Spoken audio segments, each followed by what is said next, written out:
Hello everybody, and welcome back to VTuber Tabletop. I am your humble dungeon wizard, Merlin the Magister. Say hi everyone. Hello. Hi everyone. Hello. Look at your new frog. I know, look, I'm a frog, guys. New art.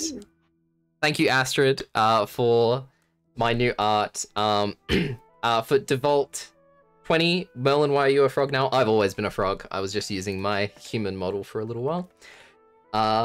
Yeah. Very excited for Game 2. Thank you for all the raids, one and others. Thank you very much. Let me scroll right to the top so I can see the raid, who the raiders were. Thank you, Couch Mogtato, and Mizu Kizui. Thank you, and oh my god, Tanuki Ruki. So many raids. Thank you all for popping by. You're all playing Among Us together. Yes. Thank you. I watched some of the game. It was very funny. It was fun to watch. And I think other than that, let's get straight to hashtag plugging ourselves. Let's start off with one. Alright, hello everyone. I am One, a Red Panda VTuber and Live2D artist and rigger. I normally play a lot of variety games. Been playing a lot of Genshin and Valorant nowadays. But yeah. Hello. Amazing. Yume. Hey y'all, this is the resident writer here at VTC. Published one book, working on a second one, or working on publishing the second one, and then working on the third and also a fourth one at the same time. So looking forward to that.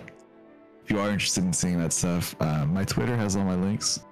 And yeah, looking forward to episode 2 today, where I get to be more barbarian, more slashy slash, and more beating things up. And really excited for that. Amazing. Hilda. Hello. I'm Hilda Geist, your friendly neighborhood Canadian poltergeist and researcher. I am also a streamer. I play a lot of Elden Ring because that's taken over my life. But yeah. Amazing. Emily. Hello, I'm Emily Bates. What am I? I'm a science video producer by day, but by night I play a lot of D&D with a group called the RP Geeks. We play D&D, but we try and explain all of the magic and feats and things like that with science. So, and what you say, is it flesh tubers? Is that right, Yes. Emily? Am I getting it right? Your flesh tubers.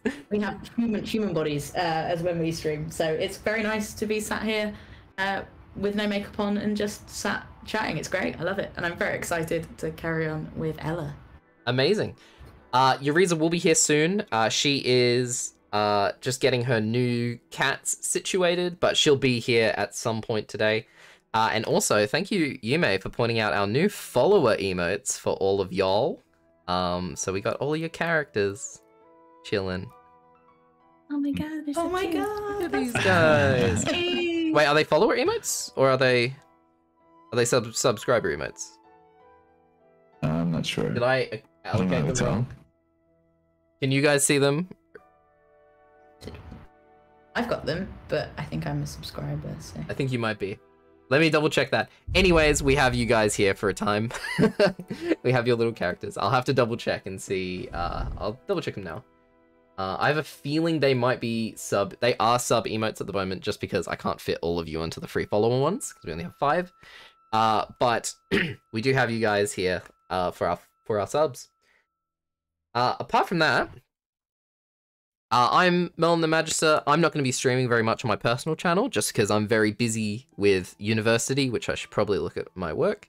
And whatnot, I'm going to be busy, so I won't be streaming too much, but I will be here DMing. We should have Heralds on Saturday, same time, same place.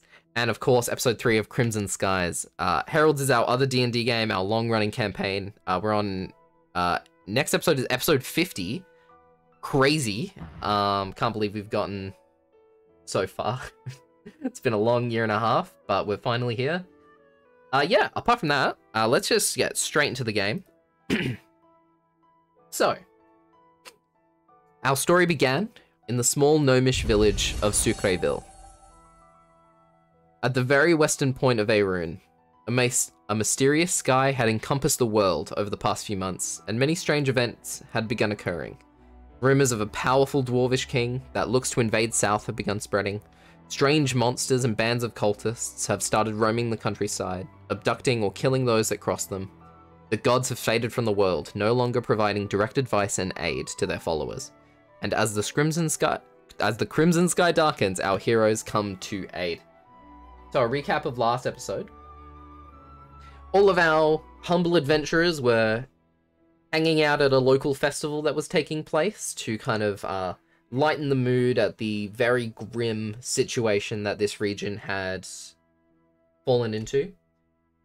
We met our heroes, the humble shopkeep, Charm, well, not so humble, shopkeep, Charm Dimeshaw, the stoic and dangerous-looking Rhiannon, the very quiet and very kind of like school teacher-esque Umbra Dormio, the very aloof Elican, and the, you know, very directly spoken and gruff Ma, along with Ramus Pomifer, a very outgoing and interesting individual who is now dead. After an explosion at the church, with missing civilians and a strange portal that faded just as our heroes arrived, they leapt into pursuit.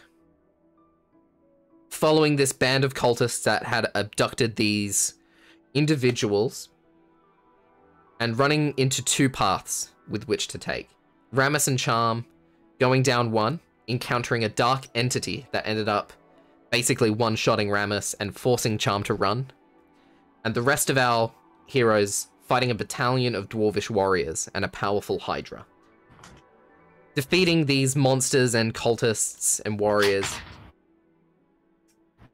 pretty handedly, with Umbra literally becoming the demon of nightmares and dreams. They pretty much killed all of them. Umbra raising a new friend to life, Fred, from the dead body of one of the people that they killed. And after wrapping up this interaction, they returned to Sucreville, delivering the captured civilians to their home, and the others who did not belong in this town to the church to be housed, fed, and taken care of. And as you all finish up delivering these citizens off, you head to the Blue Lagoon, the local pub that you were recommended, for a drink in the memory of Ramus. So, as we continue our story, all of you arrive in the Blue Lagoon. What would you guys like to do?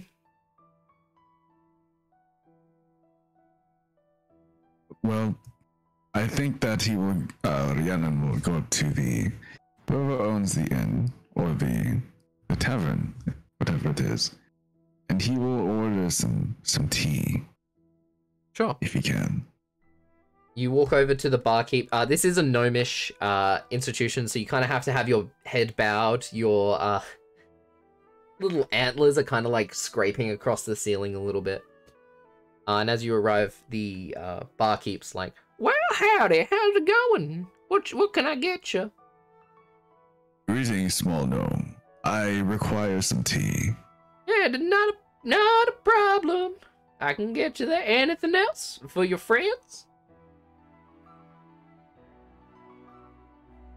I don't know. I'd look back to them and see if they're wanting to order anything. Umbra, would you like a drink? Oh, I'm fine with just the kettle. I have plenty of tea myself, actually. All right, well, I'll have your finest wine, please. Yeah, that's not a problem. He looks over at Charm. I think at this moment, after adrenaline has kind of worn off, Charm is kind of lagging a bit behind the party, looking deep in thought, but not really paying attention to the surroundings. He looks over at Charm, and after seeing Charm, you know, kind of not dazed, but you know, very much out of the current situation, he goes, "What? Get of an ale?" And he begins boiling a pot of tea and serves up an ale and a wine for you all. Ma just crosses her arms and just looks really like cool and stoic. Umbra, do you think Steve would like a drink? I mean, Fred. Fred, I do mean Fred. Yes. Why did I say Steve? Well, I mean, Steve, you're welcome to have some of my tea if you like. Unless you want something else. It's not a problem. He just, like, goes over and he's just like, "And my name's Fred." And you see as he, like, does this, you hear, like, jangling. Oh my gosh. There she is. Hi, Riza. Hello, I'm so sorry to be late. That's okay. Do you want to plug yourself quickly before we continue? Oh my gosh. Hello, I'm Reza. I'm very late. I play Mar. I'm sorry, I just hurt myself on stream. That was very weird. Hello, I play Mar, who is a Goliath Guardian, which is a custom class that Merlin and Yumi made. And I'm excited to keep playing her this episode. Thanks for having me. Amazing. So you guys are at the Blue Lagoon after delivering all the citizens off to the church to be housed and fed and taken care of. So Nice. they've all ordered drinks. Are you getting anything? Is Ma getting anything for herself? Drinks as in we're getting drunk? Well, Elican is drinking wine, and the rest are drinking tea. That is so cute. Oh my god, I'm gonna drink wine with Elegant. Okay. Oh, thank you, The Mara. I was barkeep starting to feel a will- little bit out of place here. For a second wine. And you all make your way to a table, kind of in the corner of the room. They have like a raised portion of the establishment where there's high ceilings, just in one corner where there's a table so that normal folk can sit normally. So you guys all make your way to the corner of the room and sit down with your wine and tea.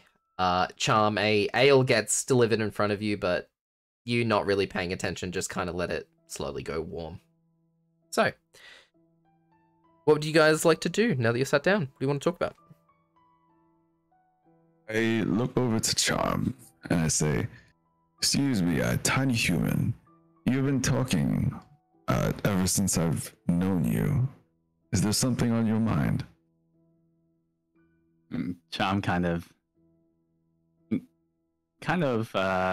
freaks up at that and looks around, kind of finally taking in his surroundings. Oh, yes, I'm sorry. I just thought that this was the beginning of something great. But when I was alone with Ramis and I was looking into those eyes of despair, I thought I would be a hero. I thought I would run right to him and save him. But yet I ran the other way. I ran for my life.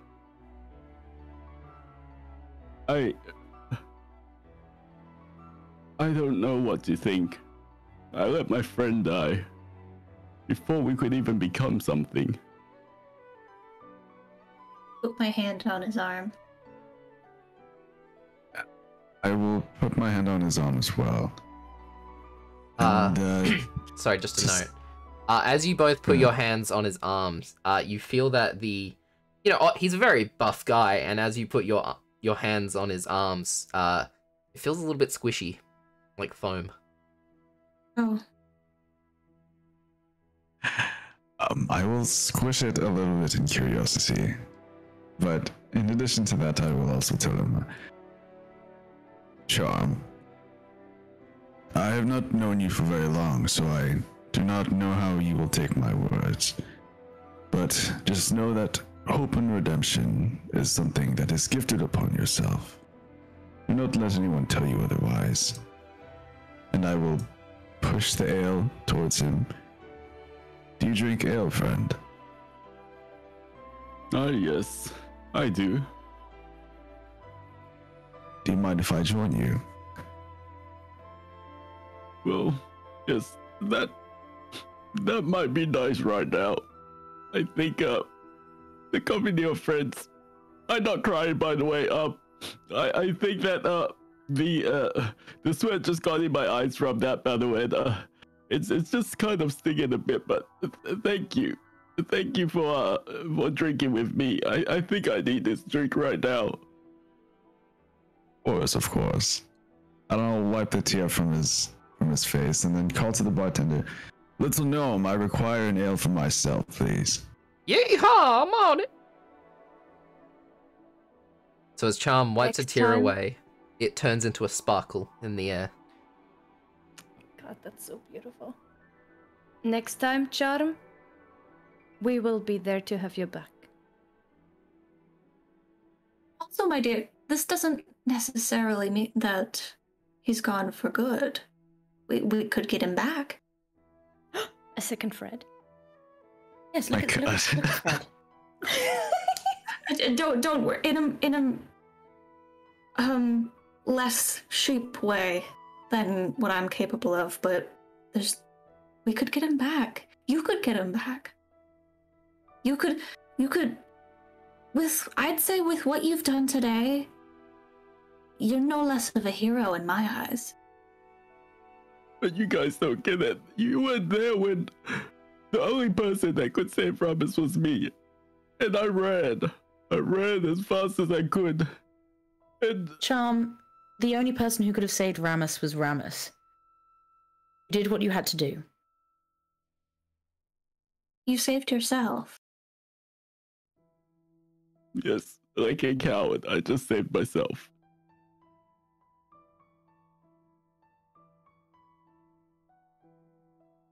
But it's better than both of you being gone.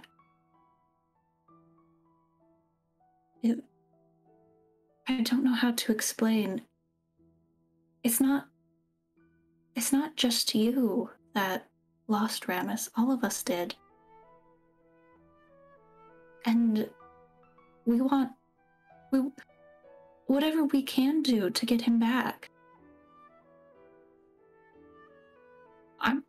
I want to do.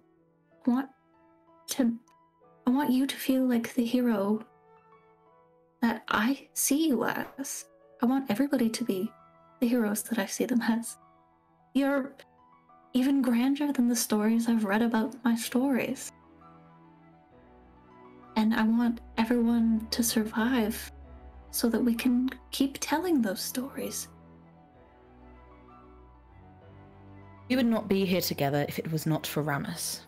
So, for now, until we can get him back, and Elikin will stand up and lift her glass and say, to Ramus. Ramus. Ramus. Ramus. Ramus. The other guy rocks up with the the last ale for Rhiannon. Goes, yeah, for Ramus. Puts it down, and shimmies it over to Rhiannon. Thank you, little gnome. And the general, I guess, outlook of the people in the tavern, how do they look like? There's quite a few people in here, which is surprising because it's like mid-afternoon, like 3 o'clock. By this point, the lunch rush should have died off, and the dinner rush shouldn't have begun yet. So it's a bit strange that there's like this many people here. But they all seem to be pretty, mellow and a bit sad. A lot of people are drinking alone. Or in a group, but silently drinking. They seem to be very, unhappy and a bit worried, looking. Charm. I know that you do have a knack for talking, and I had seen that you had brought some festivities to the festival with your games. Do you think you can liven the spirits of others with your games at this tavern? Well, maybe I might be able to do that. Yes. I'd also like to try my hand at your training dummies, if that's not a problem. Would Would that make you feel better? I feel just as fine. I just want you to have something to do. And maybe the others at this tavern will also find some entertainment in it all. That's very kind of you. I'll be right back. I gotta go get some training dummies. Hold on. And Charm just rushes out at the door. Very heroically runs out the door to go fetch the training dummies. Elican, Yes. as you kind of watch Charm and Rhiannon have this conversation, you're following along, and you very, very suddenly get a very sharp pang of pain. Your eyes kind of close for a second, and you get a vision of something extremely red, blood red. And after the pain subsides and your eyes open, you taste something metallic in your mouth. I will put my hand to my mouth and see if it's what I think it is. You pull your hand away, and it's just blood. Copious amounts of blood, but doesn't seem to be from any particular source. Like, you haven't cut your mouth or anything. It's not like you didn't cough it up. Mm-hmm. It almost appeared there. Umbra? Umbra, can I talk to you? Yes, of course, my dear. Something is very wrong, and I don't know how much time I have. What? I'm bleeding. Well, I'm not bleeding. There's blood. Well, there's in my mouth, and, well, I think earlier you were going to say something about the sky turning red, and we kind of got sidetracked when Ramus, may they rest in peace, sort of ran over. And please, I need to know what you know.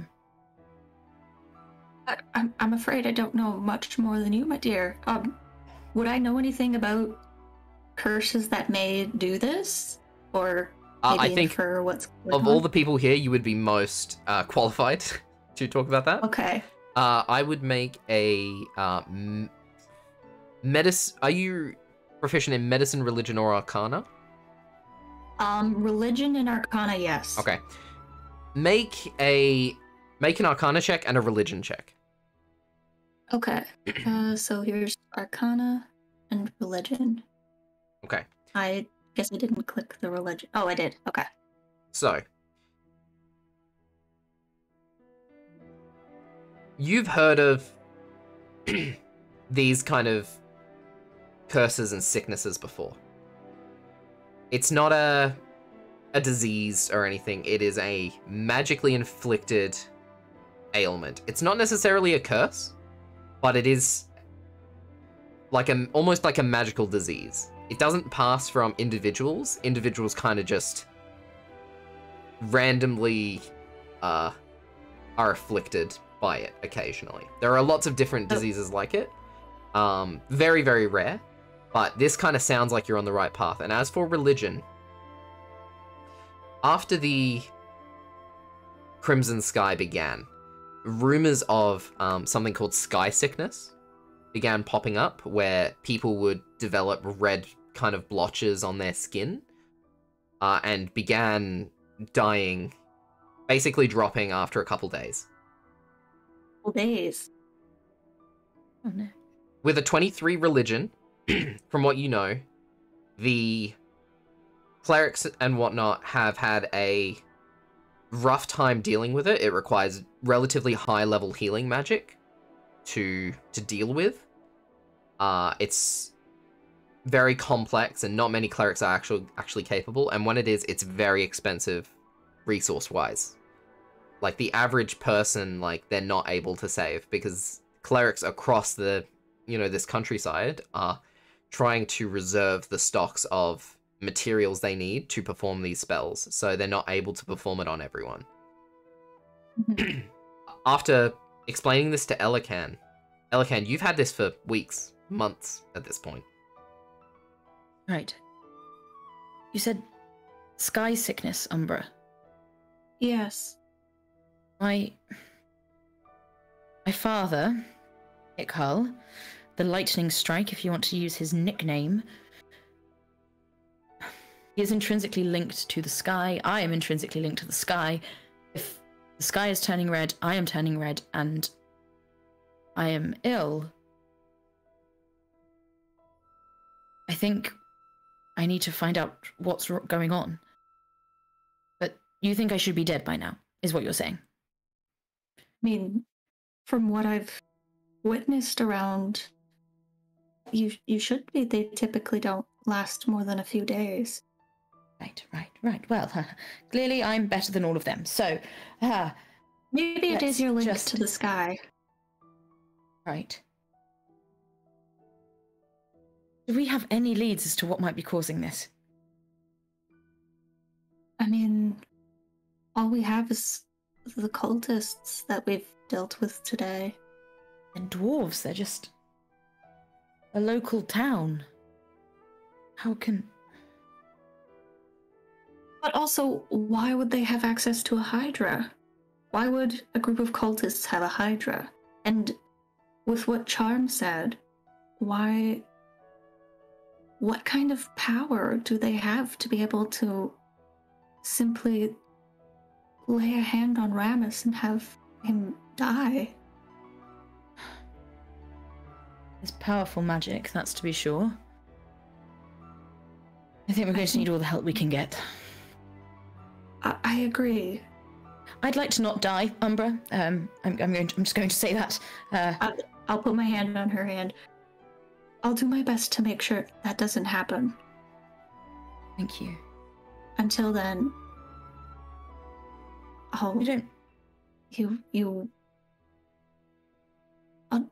try to make sure you're not in any pain. Thank you. You don't think my father could have something to do with this? Something to do with it? I'm not sure. But given the relation, I think he might be suffering the same affliction as you. Sorry, that shouldn't be funny to me, but he's a stubborn man. From what you've told me, perhaps it's enough to get him off his ass. Maybe. Maybe it'll be a good thing. Yes, see, positivity. I like you. There you go. This is why you're my not mentor. This is why you're my friend. Mentor.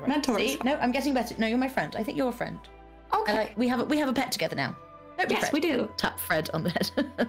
I'm Fred. You're very good, Fred. Can you what? Fred, can you talk? I'm Fred. Uh-oh.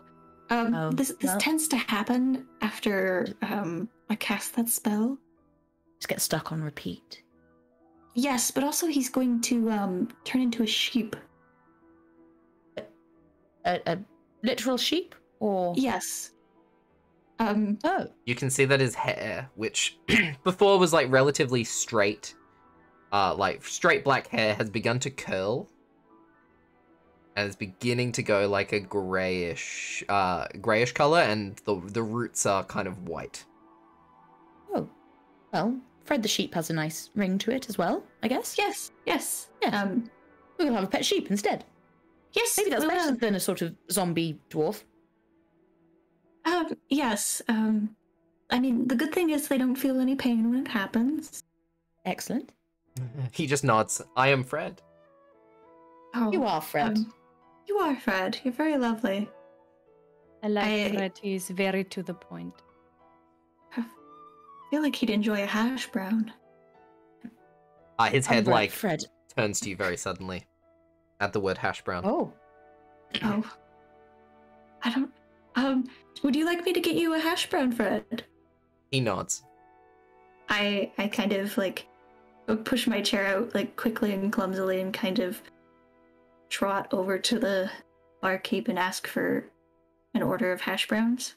Yeehaw! On their way! Thank you.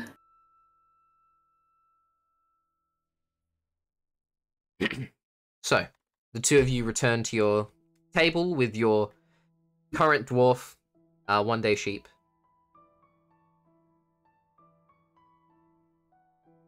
At this point, has Charm returned yet? At this point, Charm barrels through the door with two of his training dummies, the two remaining ones that Ma didn't destroy. And I think yep. Charm coming through, he would have he has like a training dummy under each arm, but he's also kind of like pulling a huge sack of just an assortment of random adventuring goods for prizes as well for everyone. And he's just trying to like fit into the door with all of this. He's kind of getting stuck in the little gnomish door. Yep. And just trying to rush inside. Sure. After a couple seconds, you kind of drop each of the training dummies and like kick them slowly through the door, and get to the other side and kind of drag them to the back of the room. Charm, I have an idea if you have the materials.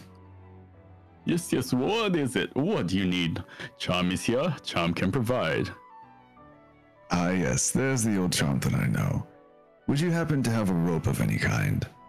Yes, I have many a rope. Which one would you like? A 10 feet, 20 feet, 30 feet, 40 feet, 50 feet, 60 feet, 70 feet, 80 feet, 90 feet, 100 feet? How many people are in this tavern, Merlin? Oh gosh, rough count like 30, including like the people in the back. I think that we might be able to liven up their spirits with a little tug of war, don't you think? Whoa, that could be interesting. I think we could do that. Yes. What were you thinking about the teams? How about me versus everyone here? Oh, Rihanna, surely you jest. Can you not see my impeccable pecs and my bulging biceps? Are you sure you want to go up against everyone here? Yes, it might be a little bit of challenge, but yes. I believe that should put some smiles on people's faces. Well, as a gentleman myself, I don't want to make it too unfair, so how about I sit down and be the referee and everyone else can challenge you? Of course. And then I will round up the gnomes. All right. So how this is gonna work? Hey, Ma, are you going to join in? Ma, Elican, Umbra, are you guys gonna join in? Anything to make Charm happy, absolutely. Okay. Yes, I'll play. Okay. I'm a bit small, so I think I'll stay seated. Okay. So, Elican and Ma join in on one side. So, what we're gonna do is, because Rhiannon is very strong, is I'm not gonna roll anything for the gnomes. What we're gonna do is I'm gonna need chat when I say all to write the word heave, and I'm gonna count the number of heaves I get. And that's gonna be the strength score. That's gonna be the strength score of the gnomes. Oh, amazing. Oh, Chad is a gnome. Chad is a gnome. We'll also get Ma, Elican, and Umbra to roll as well, and we'll just add their modifiers. Can Fred go in place of me? Sure, Fred can go in place of you. Okay. So, you're all gonna type heave. I've just typed it in the chat. Feel free to copy paste when I say. So, Rhiannon, Help the gnomes, everybody. you get on one side of the rope. All of the gnomes pile on. They're all got big smiles on their face. They're ready for a good challenge. Aw. Umbra, Elican, and Ma, you all hop onto one side. Charm, I'm gonna stay feel free seated. to count them down. All right, It's Charm. now, dear Give us a little show. gnomes, there comes a time in a gnome's life where they must step up to the challenge. All of you, every one of you, each bit counts. Do not think you are too small for this challenge. I tell you all, you can do it now. I see the strength in your arms. Everyone, on 3. Everyone heave. 3, 2, 1, go! All right. So, all of the gnomes heave. Heaves in the chat. Let's go. Let's see if you can. Let's see if you can beat Rhiannon. Oh wow, a mighty heave Yes. from Elican. She goes, Rhiannon, are you sure you want to do this? and then just doesn't wait for an answer and just pulls as Just hard as pulls. she can. All right. And we'll get one from Fred.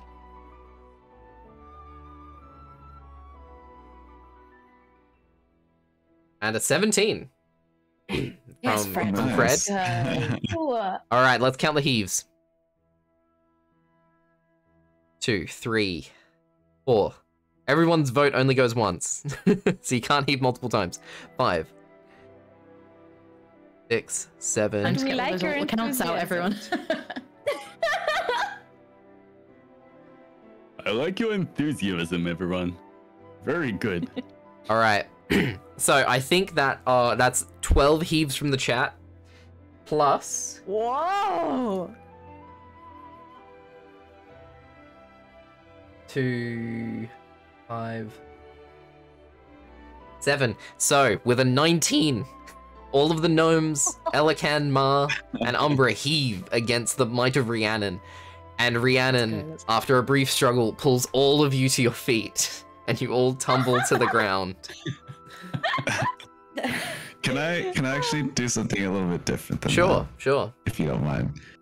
I want to give them a struggle, Okay, but I think I will do something when they try. sure. And then, You put up a struggle, they all heave, and after they think that they're about to get their victory. I will then look at Charm and just wink at him, and then I will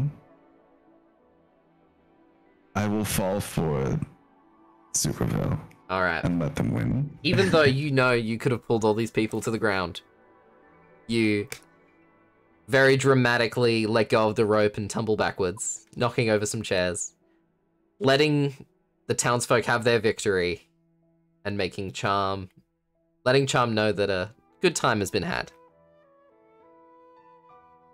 You see Charm lighting up from that wink and the nice gesture, and he starts just excitedly running around to each gnome and everyone who participated, and just giving them a random knickknack from the bag of random adventuring goods Nice. as a prize. You start handing out random hunting knives and ropes, and various other things.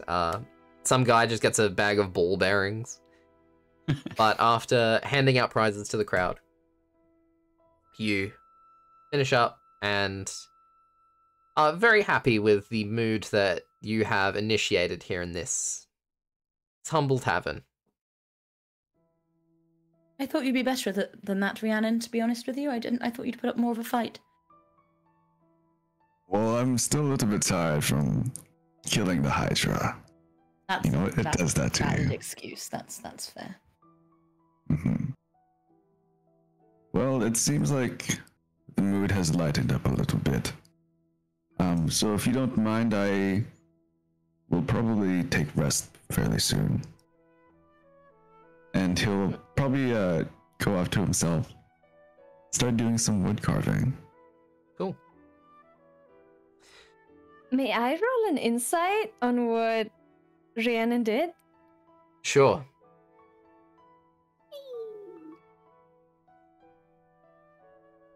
Eh, 16. 16. Let's see. I'm just gonna go with passive deception, so you don't have to roll. I'm gonna say, Ma, you're an accomplished fighter, a veritable warrior by any standard, and you know that Rhiannon threw that so hard. Alright, mental note taken. Eliken's just sort of going around going, I am the blood of the lightning strike. He could never have beaten me anyway, so it makes sense. With her paper thin. Actually, no, you've got a decent strength. Actually, I was about to say paper thin arms, but not too shabby with a +1. No, she's a dragon. She's big. But yeah, Rhiannon goes off and begins wood carving. Are there any other conversations you guys want to have? Some local children begin trying to like beat up the training dummies. Once things have wound down a little bit, I would like to talk to Charm, but that's after stuff happens. Sure, that's fine. Rhiannon goes off wood carving, and you guys just begin sipping your drinks and kind of, you know, resting after your battle with the Hydra and whatnot. So yeah, you can go over and talk to Charm if you'd like. Charm, dear, do you mind if I have a word? Of course. Yeah. What can I do for you? And as he does that, he kind of leans on the he's on the chair, but he's leaning on the table in a way that kind of emphasizes his bicep. Okay. I'll like levitate so that I'm kind of eye level.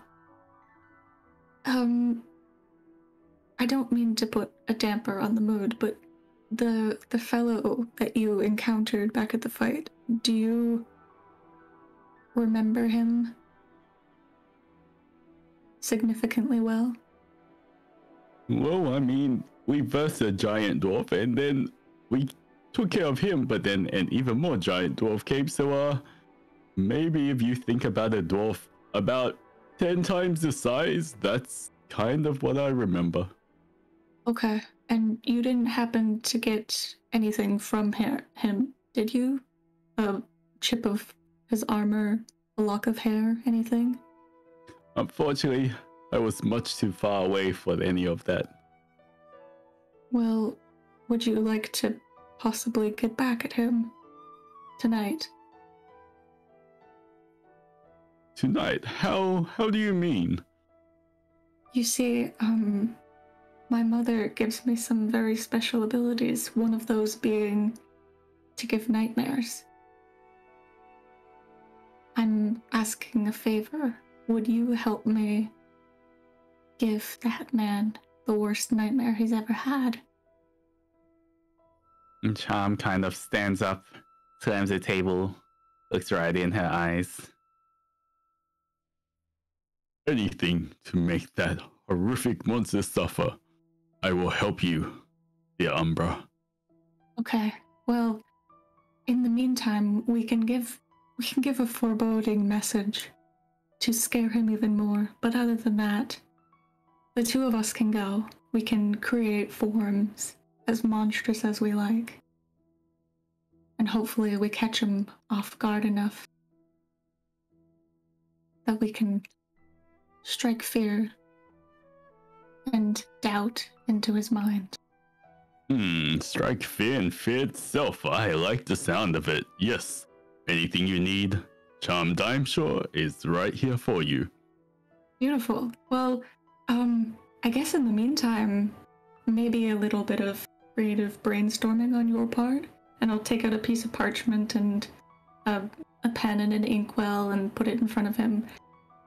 Just, you know, kind of sketch out or come up with a foreboding message for our dwarf friend and draw what you would like to look like in this nightmare.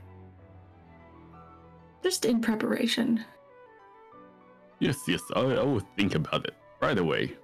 Okay, lovely. I'll give him another pat on the arm and I'll float off. Okay. You float off. The afternoon turns into evening. More people arrive to begin, you know, a nightly ritual. Some people come for meals. Some people come for drinks. And as it turns into evening, the proprietor of the tavern comes over to some of you and says, well, I just had Rob come over and he said he'd pay for your rooms after doing such a swell job. So everything's on the house. Don't worry about it. Oh, that's very kind.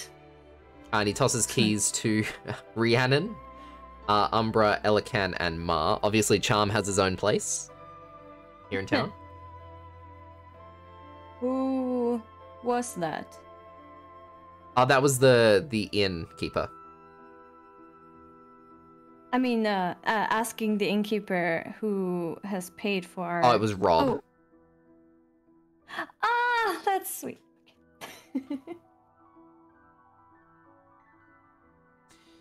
So, as we move into evening, all of you will retire to your rooms, but Umbra and Charm, are you guys Yes. gonna get to spooky shit? Yeah, we're gonna get to spooky shit. Alright. So, Charm, Umbra, are you guys gonna do it at...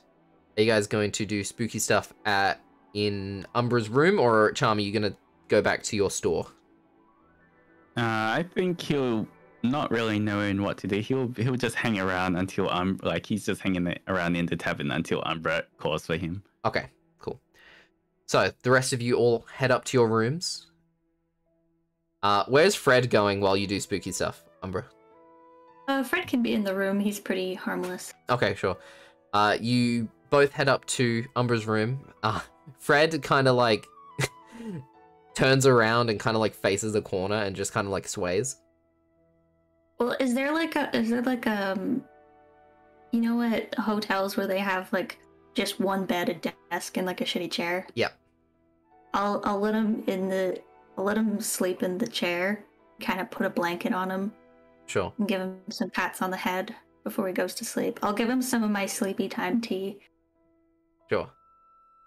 So as you know, the resurrection process can be weird, and sometimes strange things happen.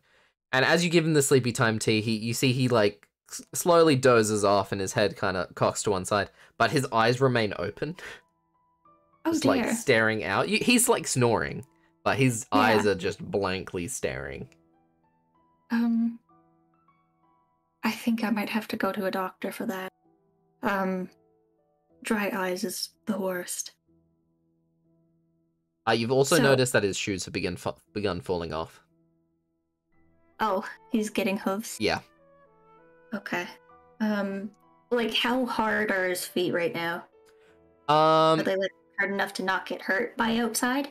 You think that by the end of the night, he'll be like a third of the way to sheep.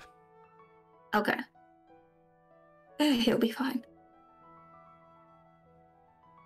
So, Charm. Yes. So, we can either have you go or myself go. By go, you mean physically or? No. In the dream of this fellow. For context, I'm going to cast the dream spell. Yes, I know what the dream spell is, but just in case for Fred who doesn't. Okay, I can put the thing into the chat. Oh boy. So either you or myself can invade the dream of this fellow. And the reason I have you here is because you've seen him, so you are familiar with this dwarven man. And Okay.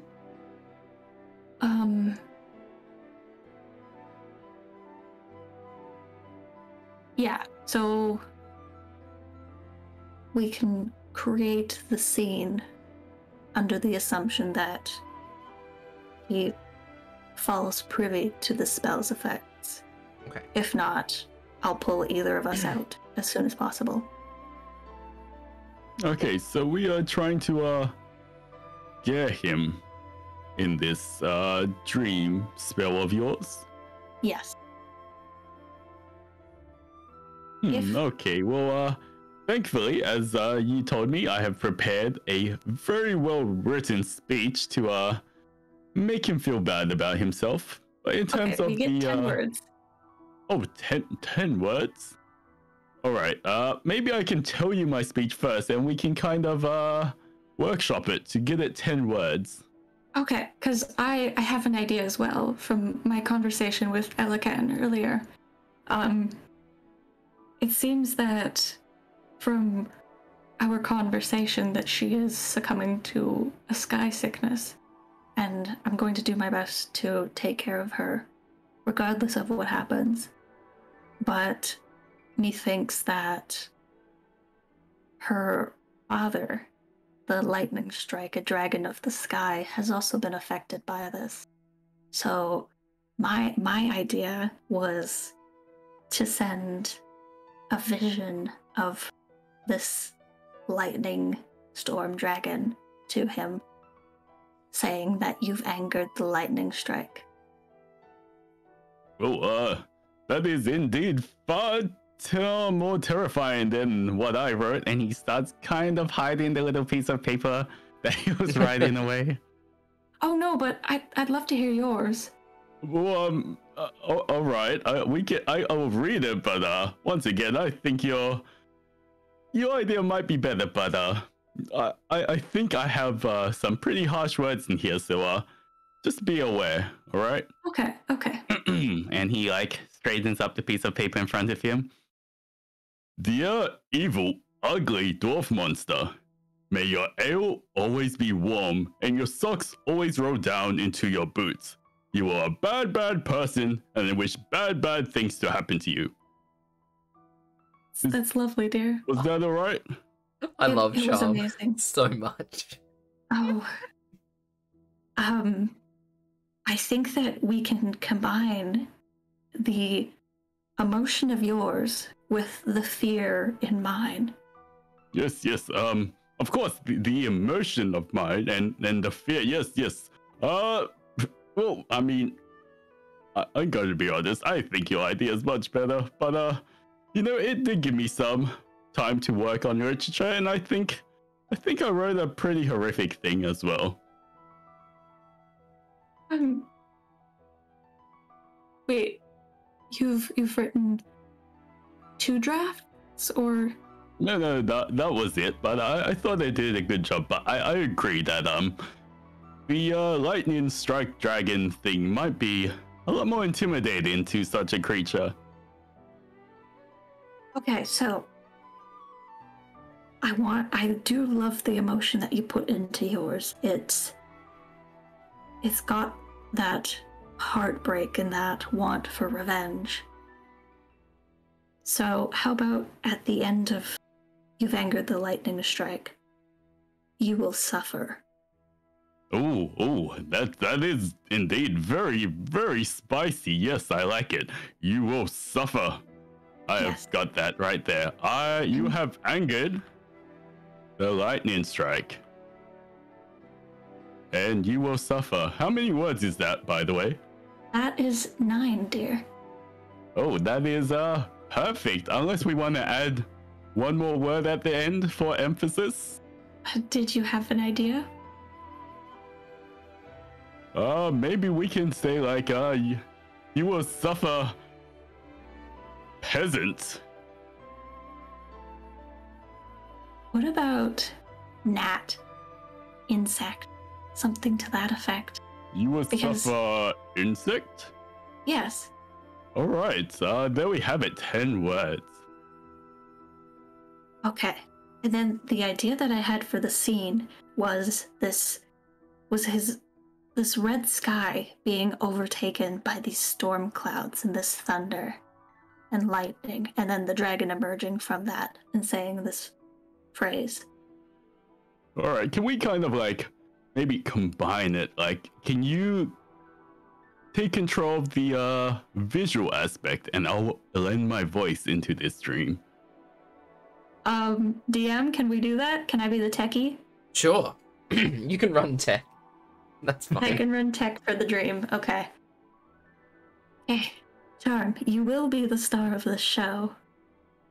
Well, that's nothing new for someone such as I, but let me embrace my inner dragon. Of course. And I will do everything I can to make you the most terrifying as possible. Ooh, I'm getting chills just thinking about this. Oh, trust me. He'll be shitting his pants. Let's hope he's wearing the brown ones. Indeed. I guess I'll get to, kind of drawing a circle and putting my storybook in the middle, having it float off the ground, and just kind of having my eyes turn into this,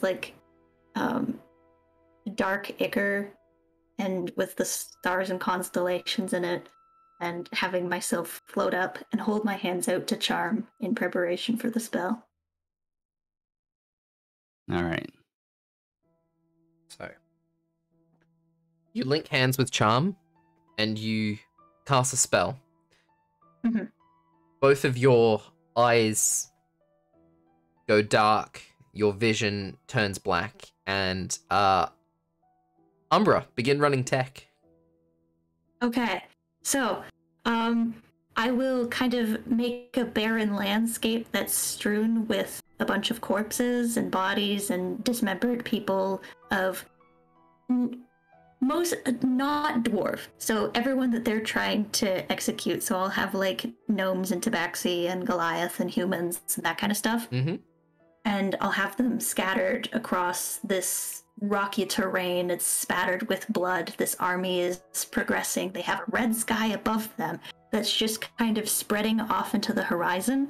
And then as like from the opposite side, from this range of very jagged and sharp mountains, I'm going to have a lightning strike hit the top of the mountain, and then from that there's going to be a bunch of smoke and a cloud's going to form and encroach on the red sky and start to push it back, and there's going to be lightning strikes into the red sky that's going to like fizzle out a bunch of the red in it and get overtaken by this dark blue-gray storm cloud, and the winds are going to get very violent towards the red sky and towards this dwarven army as the lightning strikes grow closer and closer to this advancing dwarven army. And then I will have this very grand, almost like grotesquely exaggerated blue dragon. Mm-hmm. I will have its like horns be like distorted long and also like crackling with lightning as they kind of ethereally shift with the dream and are obscured by the clouds where you can't really see the dragon itself. It's like that scene in How to Train Your Dragon when you can't see the Night Fury in the clouds and it just keeps appearing and disappearing in different places. And then right above the dwarven army where this thundercloud is starting to encroach, I'll have this dark blue-gray dragon head pop out, or like start to emerge from this storm cloud and look down at the dwarven army and this leader that we're trying to get into the dream of. And the full body of this dragon will then begin to emerge, crackling with lightning. All these spikes and spines and claws just kind of descending from this storm above.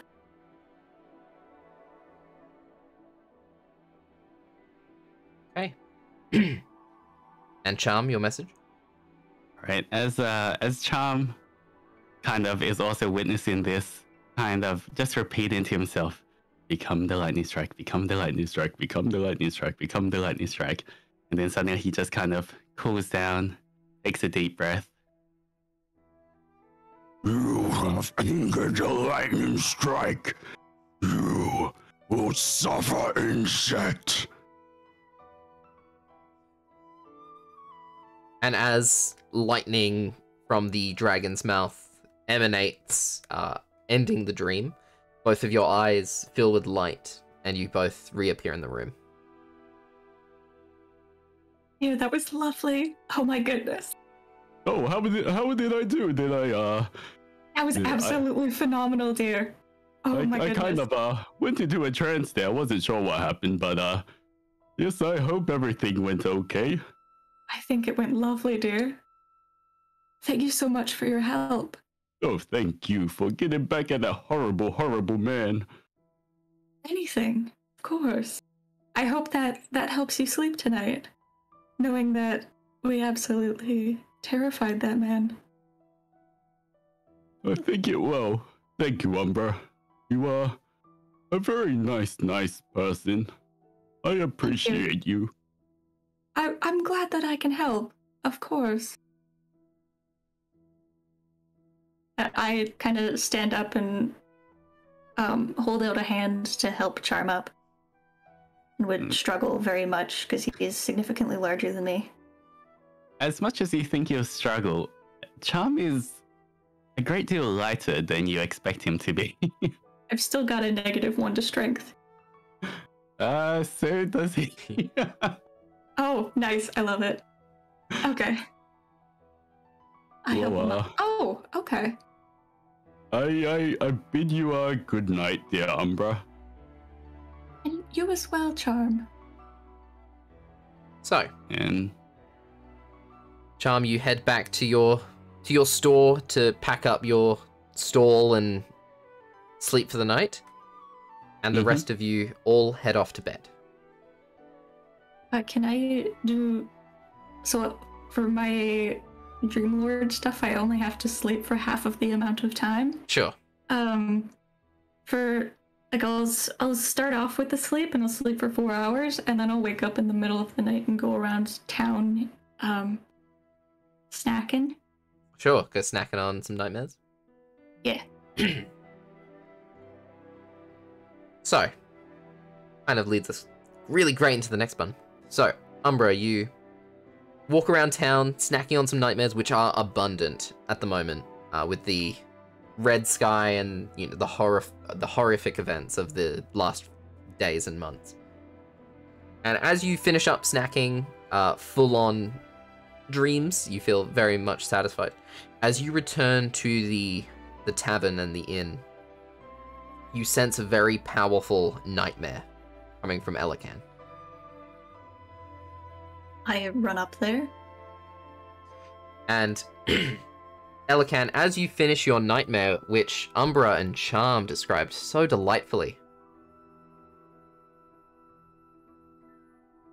you wake up with a start. Your eyes filled with tears, which are actually red with blood. The taste of the iron taste of blood in your mouth. The red scales on your body having spread even further. You wake up and you see Umbra opening the door, eyes wide. Father, I'm sorry. I didn't... Umbra. He knows. He's mad at me. He's going to... What? Who? Slow down. My father. Okay. Your father? He's furious. There were bodies everywhere, and... Oh no. What have I done? Elican, I take your hand. You've done nothing wrong. You've been nothing but good to everyone around here. I just wanted to escape him. I just wanted to be my own person, Umbra. That's all I wanted. And you are, dear. Now, he's coming for me. Your father? I think so. He said I'd angered him. Oh, also, sorry, as per the spell, you take 3d6 lightning damage, Elican. Oh, psychic damage, sorry. Okay, I'm resistant. Oh, Psychic okay, damage, my bad. What's the amount? 3d6, I'll roll it. Actually, you roll it, Umbra, it's your spell. I feel bad. Ones. Have I had a rest at this point? I will say, so you take 14 damage after your long rest. Cool, okay, let me do that first. I'll allow you to long rest, but you take it after you finish. Yeah. And how many, sorry? 14 points of psychic damage. 14.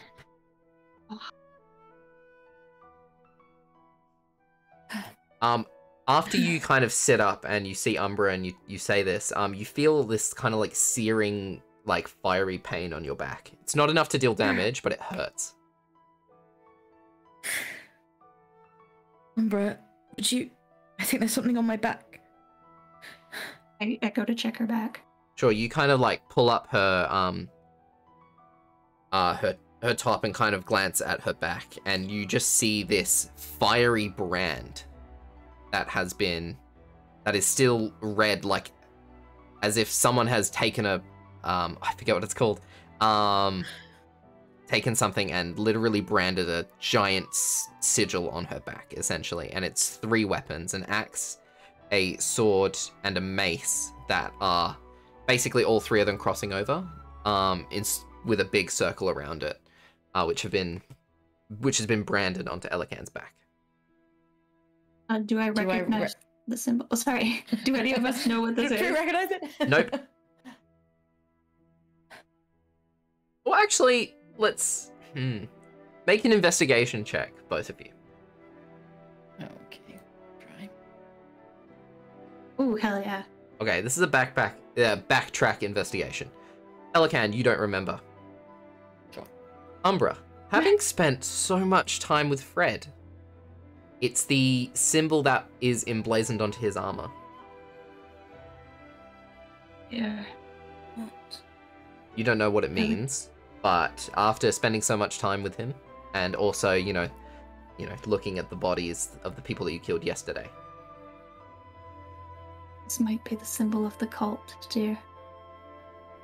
Is there anyone in the room? Elikan's gonna try and see if there's anyone else in here. Sure, make a perception check. Assuming there's not, but I think... Oh, that's actually good for my bad perception. 17. 17. You look around. It's just you and Umbra.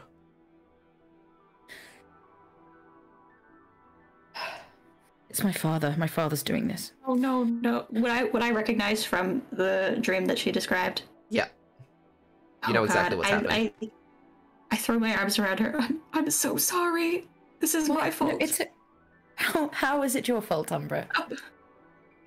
I was asleep. You were asleep. We were all asleep. No. Charm and I were not asleep. We tried to frighten that man. And the dream that you described is exactly the one that we tried to send to him. I think he made a psychic connection with you and was able to send the dream back to you. It's not your fault. There's nothing. I didn't There's even nothing meet him. done. I know, but Charm did. That's why he was there. He was helping me. It wasn't. We should go find him because I didn't enjoy that. No. Charm saw. Not Charm. The man. I think we should go find the man. Yes.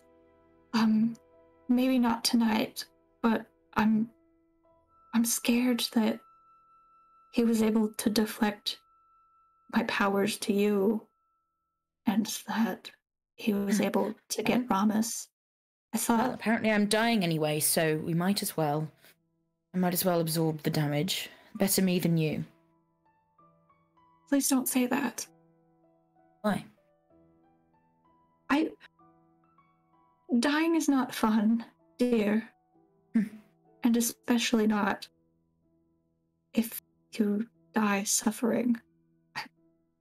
I know what it feels like, and I don't wish it on any of you. You're so sweet and so lovely. You're only trying to help. No one's ever called me that before. Well, I'm glad to be the first. Well, it's very kind of you, but I expect you're wrong. Umbra, are you dead? Yes, dear. It's complicated. Well, see, it doesn't seem so bad. I was lucky. I wouldn't rely on that. You see, my mother, who wrote my storybook, she was angry at the thing that murdered me and brought me back to find it. Right. And what was it? I don't know yet. I'm still trying to find it. Maybe my father will be angry at whatever kills me. It's not him. I will be angry at anything that even tries to kill you. And my anger is my mother's anger. I can guarantee that even if any of us die,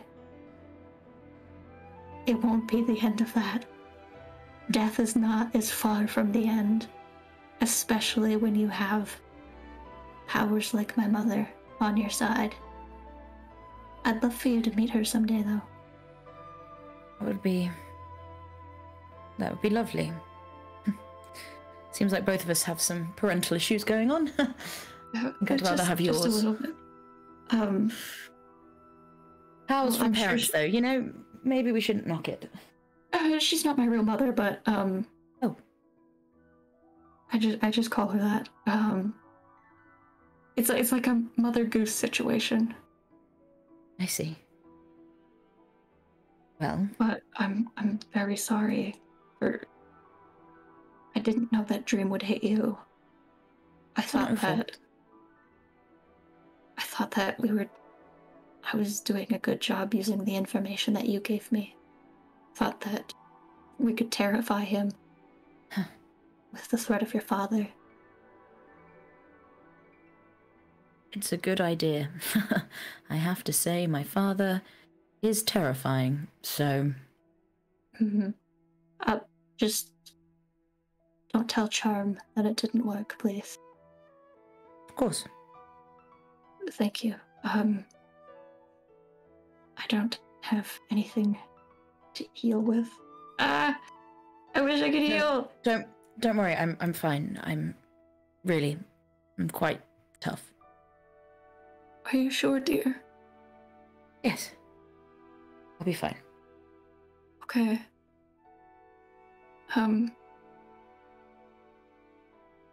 I'll let you get back to sleep then. Yes. I'll kind of minor illusion and prestidigitate a little music box on the stand next to the bed and just kind of stand outside the door until she falls asleep, until I can sense her dreaming. I don't think Elican falls asleep. She just sits and stares and thinks about her dad. Just college sit outside her door then. So, eventually, Rhiannon, Ma, Charm, you all awaken the next day. Make your way to the downstairs of the tavern, where there are still people passed out from the night before. And the gnomish barkeep has been replaced by like a younger dude who just seems to be like, he seems to be like one of the chefs who's like come out, just who takes care of like the morning, the people in the morning, and he just begins making up some very much like a buffet situation. He's got some dishes out like on a central table and a bunch of plates that people can come eat. Very much like an English breakfast kind of situation. So lots of sausages and eggs, toast, etc. So you all make... Should I have had a short rest? Sure, you can short rest. Yeah. After that.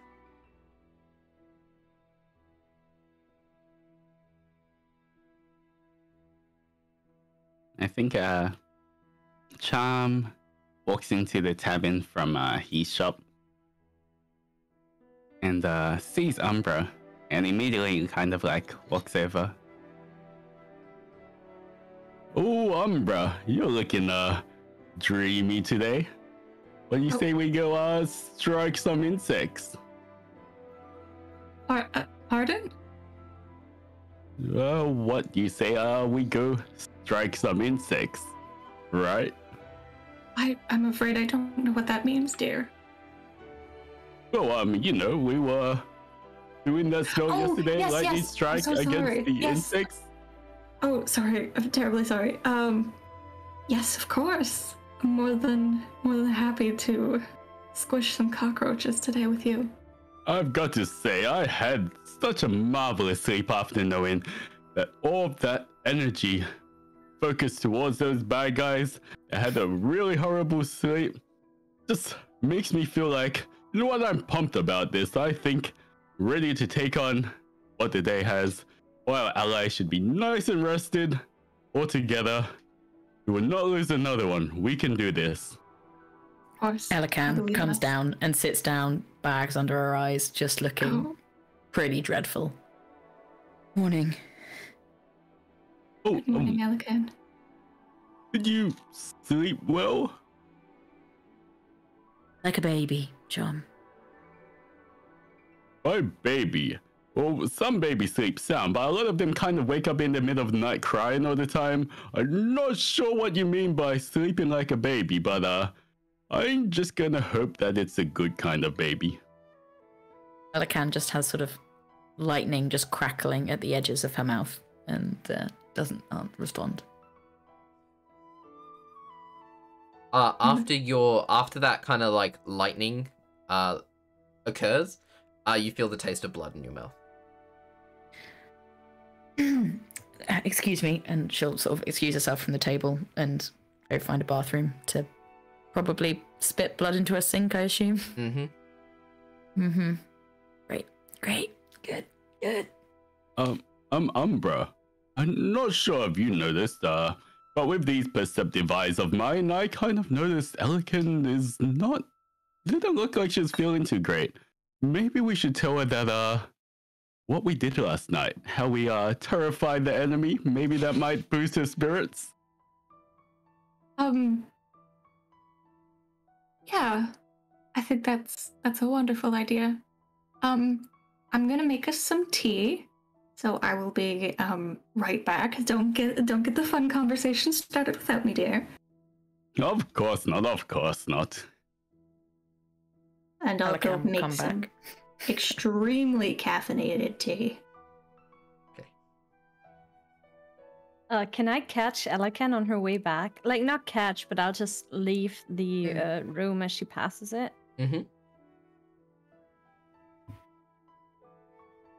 Hello. Good morning, Elican. Good morning, Ma. Did you sleep? Yes, I can't say I didn't sleep. Maybe not the whole night, but... That was a lot of negatives in one sentence. Yesterday, I did sleep, Ma. I woke up. I had a bad dream. I kind of pat her back. Well, let's... yes, just careful there.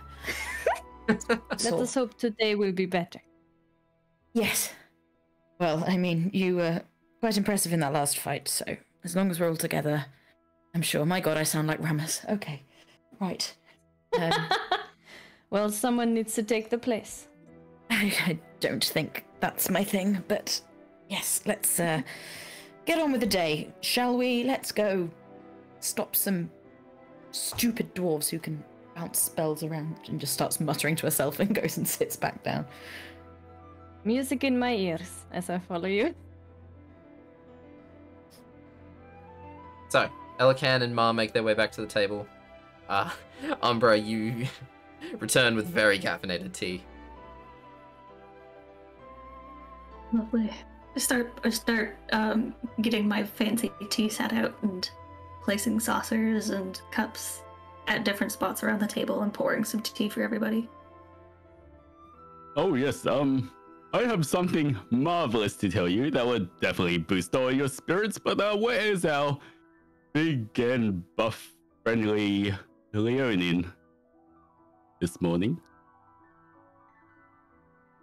I believe as he says that, I'll kind of make my way to the table that they're all sitting at, with a little wooden figure in my hand. Not completely finished, but starting to take the form of what looks like a six-horned individual. And I will put it in my pack and say, "Greetings, everyone." Rhiannon, how was your sleep, dear friend? I hope you rested well. Yes, I always rest well. For the next day and for the day after that, I will be ready. Alright, well, marvelous. Well, as I can see here, our dear friend Elican apparently didn't sleep too well, so I have brilliant news for all of you that might help raise our fighting spirits. You now. Would you like to share? Oh, of course. So, last night, me and Umbra kind of got together to think of a strategy on how to terrify or beat these monsters. This dwarf that unfortunately took the life of our dear Rubus. And so, with Umbra's special, little bit creepy but very special magical thingamabobs, we cast a spell that struck real terror. And you should have seen me, you should have heard my voice. It was magical. I said something along the lines of, "You have angered a lightning strike." Isn't that just brilliant? I mean, I think I ended with something like, "You will suffer, insect." And then the whole dragon came down, and the dwarf was just scared. He was wearing brown pants, but my god, our enemies must be quaking in their boots right now. Elican slams her fists on the table and walks away. Did I say something wrong?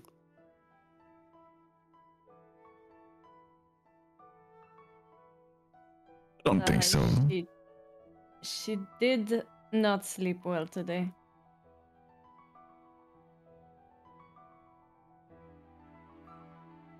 I thought that surely it would raise her spirits, know that hearing the might of a dragon such as her against these dwarfs. Yes, well, that was a wonderful speech, Charm. And I'm sure they are, like you say, shaking in their boots. For I imagine we will meet them soon to be able to confirm.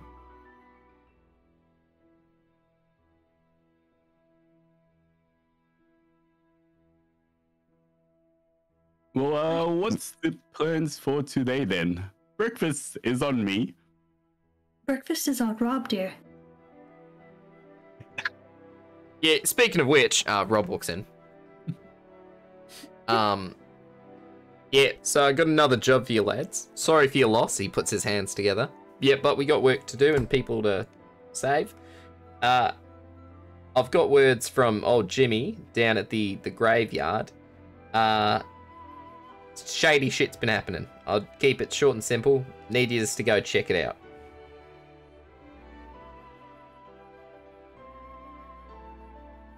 Oh, I see no problem with that. Does he have like a piece of paper, or is this just information? He's just coming with you with information. No, like, Alright. piece of paper or anything.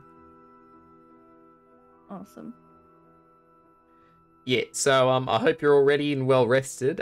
Sorry that this is so soon after the fuckery that happened yesterday, but yeah, you know, when shady shit happens at a graveyard, generally we don't like dead relatives coming back to fight us. Not something we like to do. So if you could go check it out, making sure it's not any crazy necromancers, that'd be great. He looks over at Fred, who is hooved, his shoes are off, he's standing on all fours at this point. And, you know, if you're looking at him from a distance, it looks like a dwarf who's, like, on all fours. But when you get closer, you can see that he's beginning to grow hair all over his body. His shoes are off and he's just got hooves now. His hands have turned into hooves as well.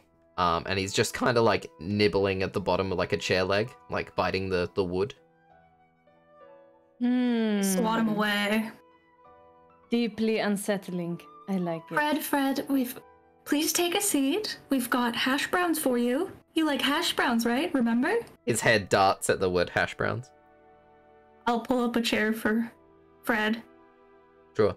He can't really sit on it, but he kind of like rears up and then like lands on the other side, so his like tummy is over the chair, but he's still like standing. Good job, dear. I'll turn the chair so that he's facing the rest of us, and I'll Sure. like get a plate of hash browns and start feeding him. Sure, he begins eating the hash browns.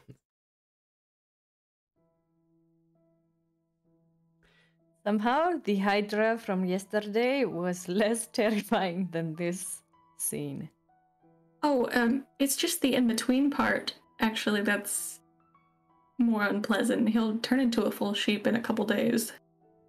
You Then just I hear will try not to Okay. judge his puppet form.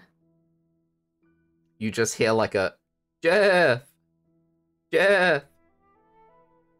Jeff? Who's Jeff? Was his name not Fred? His name is Fred. Who is Jeff? Tell us, who is Jeff? And I pat Who have you been Fred. talking to?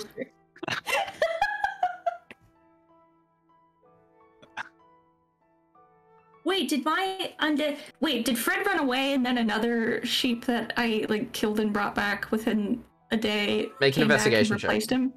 Ah, shit. Okay. Oh no. Oh no. You don't know what happened, but Fred's gone. This is someone else. This is someone else halfway through a sheep transformation. No!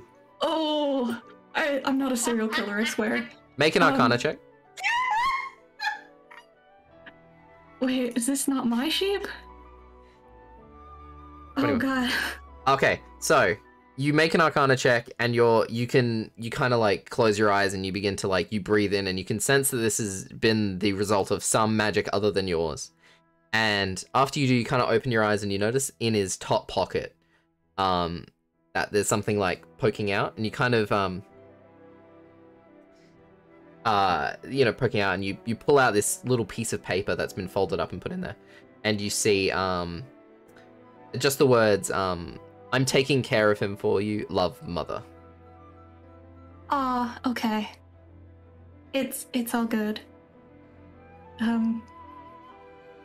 Yes, I guess he was having nightmares and having trouble adjusting to turning into a sheep, but Mother's got him now, so she sent a replacement. In the meantime, one who's a lot more used to being half sheep. Isn't that right, Jeff? Jeff, he nods. Okay. So it was Fred who really liked hash browns. Do you prefer something else, Jeff? His head darts to you when you say hash browns. Okay, I keep feeding him hash browns then. You know from experience that most people in the process of being turned into sheep really enjoy potato-based products. Okay, So I figured. yeah, for them to like hash brown, like any potato-based thing, they're keen as for. Wow, just like me. Yeah. Amen. Pelican will head back over. Charm, I apologize. That was a very good impression of my father. I was not expecting it. Oh, did that really sound like your father? I just I didn't actually know that. I just kind of tried to be terrifying and spooky, but It was close enough. You got the essence of him, shall we say? I'm sorry. I should just clarify in the nicest way possible. Is any thing wrong between you and your father? Should I have not done that? We're just not on the best of terms at the moment. Oh my, I deeply apologize. I shouldn't be kind of bringing up your father when that's not what you want. I'm sorry, I was just so excited about my performance that I thought it would cheer everyone up, but seems like I have to get to know this whole party a bit better. I apologize for that. You know, Charm, it's not quite your alright. fault. It's not your fault, it's mine. It's fine, everyone. We don't need to talk about him. Okay, Yeah. okay. Well, I mean, in any case, we have some possible grave robbers or undead to take care of today. Oh? We're going to meet more Freds. Yes. Fred looks I hope- different today. But this is Jeff. Oh, what happened to Fred? Mother's taking care of Fred. He was having a bit of a hard time with the adjustment. Oh, well, I mean, understandable, really. So, just to clarify, I did not kill this one. That was Mother. Right. Umbra, who is your mother? Interesting story. I hold up my book and I point to the name of the author, and it says Mother Vetsviroto.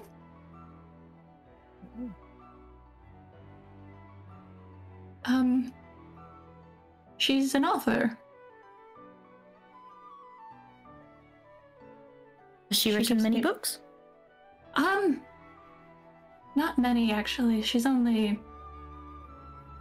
recently got into being an author. I'm just going around sharing her stories. Right.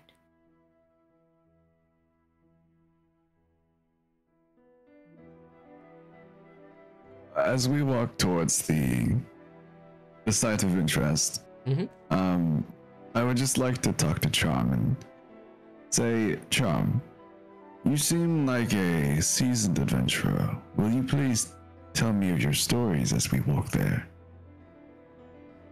Whoa, seasoned adventure. I can see, like, as he hears that from Rhiannon, he kind of pops out his chest a little more. Well, I can see how you could assume that, but to be honest with you, I am just a humble shopkeeper. I sell a lot of adventuring things, and I hear a lot about adventures from people. But to be honest, the most I have gone is just to the mountain nearby here. I haven't really adventured much, if I am to be honest. And I feel like I should be more honest with this party, this family, this adventure fated crew that we have together. I have, and he kind of stops for a bit so that the ladies kind of walk further ahead.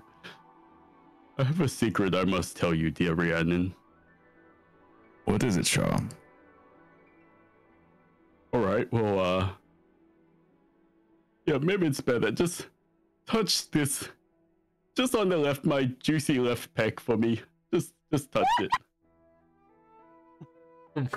Sure, and I will touch what seems to be his juicy left pec. You As touch you it. do. Oh, sorry. Yes, I'll let you go one. It feels like the leather armor. Like, you can see he's kind of wearing the studded leather armor. As you touch it, it depresses way too far until you finally feel resistance much further in. From this, Rhiannon, you deduce that Charm is wearing a muscle suit underneath his leather armor to make himself look super tough and buff. Charm? Is there a reason you wear this? Well, you see,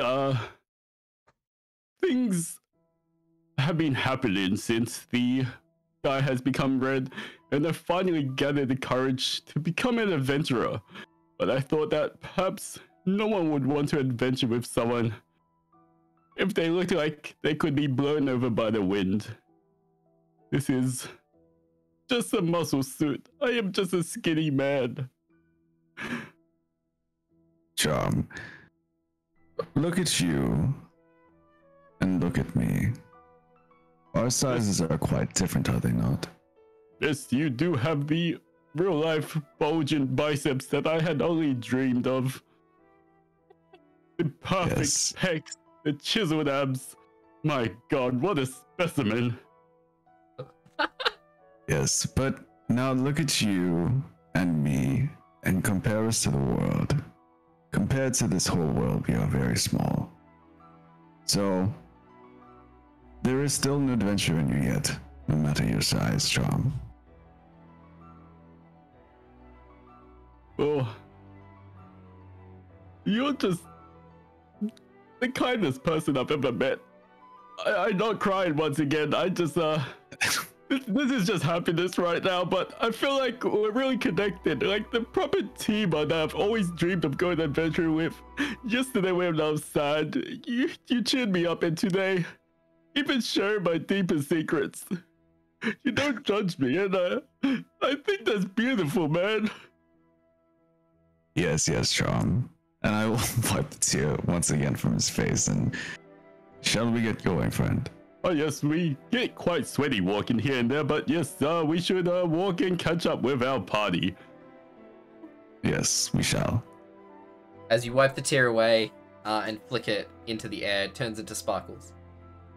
And the two of you catch up with the group and continue on. Did the other three, did you guys want to have any conversations on your way? I'm just gonna levitate because I'm still really short. I would have loved to ask Umbra more about her mother. So, Umbra, both you and your mother are in the business of creating threats? Dreams more so, but you know, in order to create this illusion of counting sheep, a lot of the spells that she's given me tend to have the sheep motif, if that makes sense.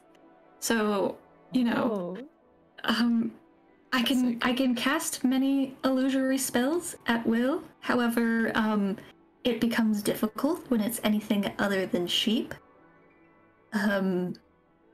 My Eldritch Blast is a sheep.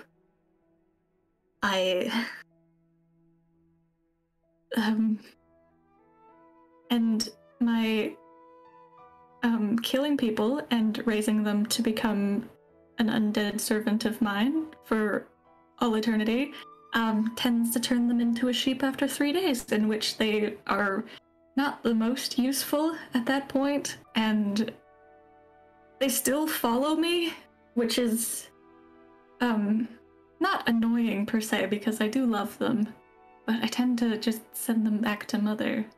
There's a lot of sheep back in her realm. Where is her realm?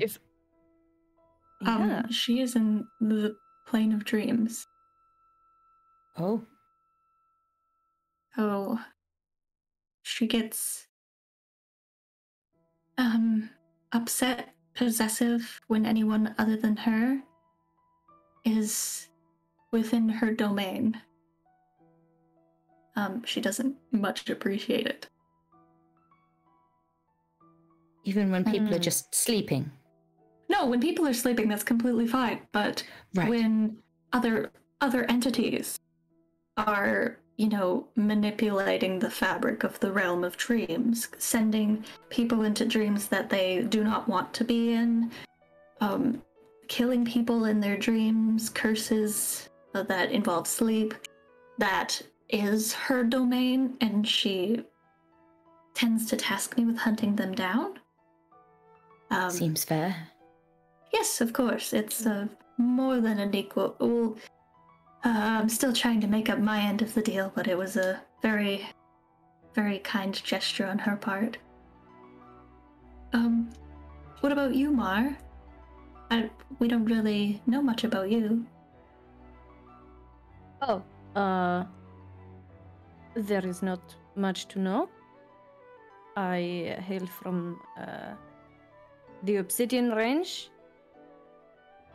My entire family is currently in a Dwarven city.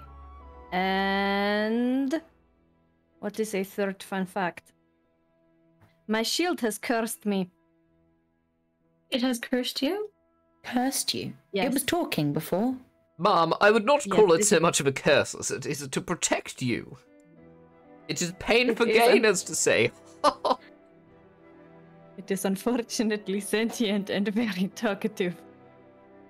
Yes, hello there. My name is Blaylock Zebulon Riggs, at your service, and the shield begins to float and kind of like bows in your directions. Oh, hello. well, it's very nice to meet you. So this arrangement that you two have, is that... Tell us the story of, you know, you two getting to know each other, if that's something you're comfortable talking about, obviously. Of course, even though his recollection of what has transpired might differ from mine, but I have been gifted this shield by my father to protect me. Not not quite realizing at that point that it was sentient. Since Was it your father is, trying to trick you? I am pretty sure Sebulin just does not enjoy talking to men all that much. Oh, Sebulon, was her father a bit abrasive? The rules of chivalry do not extend to that of man, only to that of gentle women. Oh, interesting. Oh. I will protect her with my life. Yes, of course. Sorry. It's okay. Since he is levitating, I have decided to take on a second shield, crafted by one of our master craftsmen, the most fine, most beautiful shield I have ever seen in my life. How And I dare you hold up the talk shield to me about... You were cheating on me with that foul peasant of a shield. I have been here my whole life defending you, caring for you, and then you wielded that filthy peasant shield. I was crafted by gods. What is this shit? Well, if Sebula, dear, this is Jeff.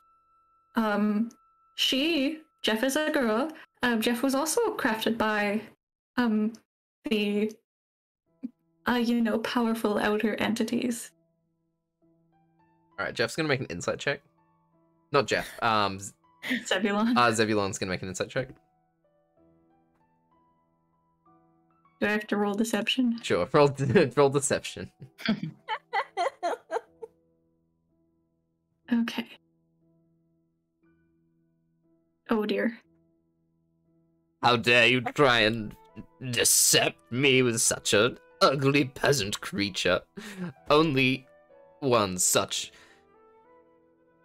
beauty and graceful as Ma can wield me. Or even talk to me. He just coughs and he stops talking.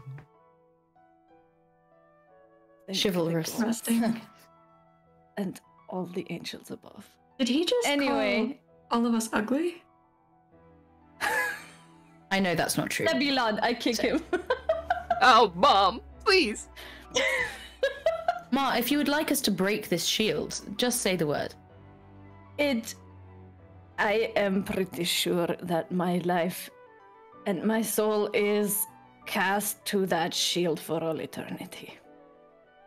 You would have to Yeah. kill Ma to break me. And I will never see allow about that that. to happen. I don't want to hurt you. Anyway, You to said make that it you weren't long, going to speak with us anymore. Shut up! He stops Good to talking. hear from you again. You just hear like a very whispered, fuck. to make a Maybe long again. and very horrible story short, I had a great shield. The fucking sentient shield decided to curse me. Now I have 2 shields. I cursed you to protect you. You made this incredibly more inconvenient for me, Sebulin. But... If the shield could cry, it would. Sebulon, perchance, do you remember your creator, your mother, perchance? I remember none such as fine as Ma. No one your mother matters. My abandoned you, past didn't does not she? matter. Shut up. You're still talking to me, dear. If you ever need to sit down and talk about your feelings towards your creator, perhaps this can open the door towards... No, I do not have feelings. Still No, am I You do talking have to you? feelings. I'm just talking to the air. I'm not talking to you. Oh dear. You have something on your shirt there, dear. And I point to the shield. Oh, what? you see the shield like look down. I flick up at the shield. Oh no, I've been fooled. You see what I have to deal with every single day of every miserable year of my life. I gently put my hand on Mara's shoulder. Yes. You don't have to deal with it Parents alone are anymore. really. They've just been messing everything up, really, haven't they? Well, I do not blame my father. The entire blame in my heart goes to Zebulon Riggs. But thank you, friends. This does take a load off my chest. And I really do enjoy this new dynamic you guys have with Zebulon. It is amusing to watch. Oh, Zebulon, look, an attacker's coming. What? And he spins around. Oh. This is excellent. This actually is very fun. Sorry, it was a bird, Zebulon. Sorry. Foul foes indeed. Oh, can I prestidigitate some bird poop when he spins around? He spins around. Oh my, the foul beast has soiled me. I shall have to wear this shame to the winds and the rain, or maybe Ma wipes it from my body. No, stay away from me, God. He like inches closer to Ma. No! I prestidigitate the bird use- poop away. I'll use a gust cantrip to push the shield away from Mar. I'm gonna hold my shield between me and Zebulon. How dare you hold such a foul shield between us? We are meant to be together. He is much better than you could ever be, Zebulon. Ah, is your shield in love with you? I really hope not. I hope he's just as cursed as I am. That's why I'm wondering if he has issues with his creators, mother, father, separation anxiety. Might have a really good point with that. It does feel very codependent. We're shit talking it right in front of it. It's turned away, so it's pretending to not be listening into this conversation. Oh dear. I feel a bit bad for it now. I feel like He always if does that. Zebulon had hair, it would be dramatically blowing in the wind right now. What a stoic and valiant shield. Thank you for recognizing so. You're talking to We me? weren't talking about you. Shit, fuck. I float up to Zebulon and I give him a couple pats on the head. It's like, it's okay, dear. It scoots away from you. None shall touch me apart from Ma. It's simply I do not friendly want to touch jest. you, Zebulon. You are a floating shield. I am not supposed to touch you. But that's We're what you simply wanted. trying I to- float because that's what you wanted. I'm only doing because... He just... sobs. Zebulon. I think we can move on from this whole situation. I think we've successfully broken the shield spirit, and I think we should stop. Oh my god. And that's a lot coming from me, really. So, you all continue walking. The shield sobs. You see pieces of condensation. It's a bit of a cool morning. Kind of like fall from the shield as if it were crying. It runs like it runs itself through the through the grass to pick up dew, so that it like flows down it. I do my best to ignore him. You guys eventually make your way just outside of the town, heading up a very large, heading up the valley, one side of the valley, and eventually reach the top. You see that a small, kind of rundown church is sat aside a graveyard, and you can see that there are several dark individuals kind of standing around. You also see a very bright red glow. That does not look good. And also, Riza... Portal red glow? Similar. Riza, never say sorry for making a character so dumb. She sent me a message saying, I'm sorry, I made him so much worse than what he was. I'm like, no, he is perfect. I'm calling you out, Riza.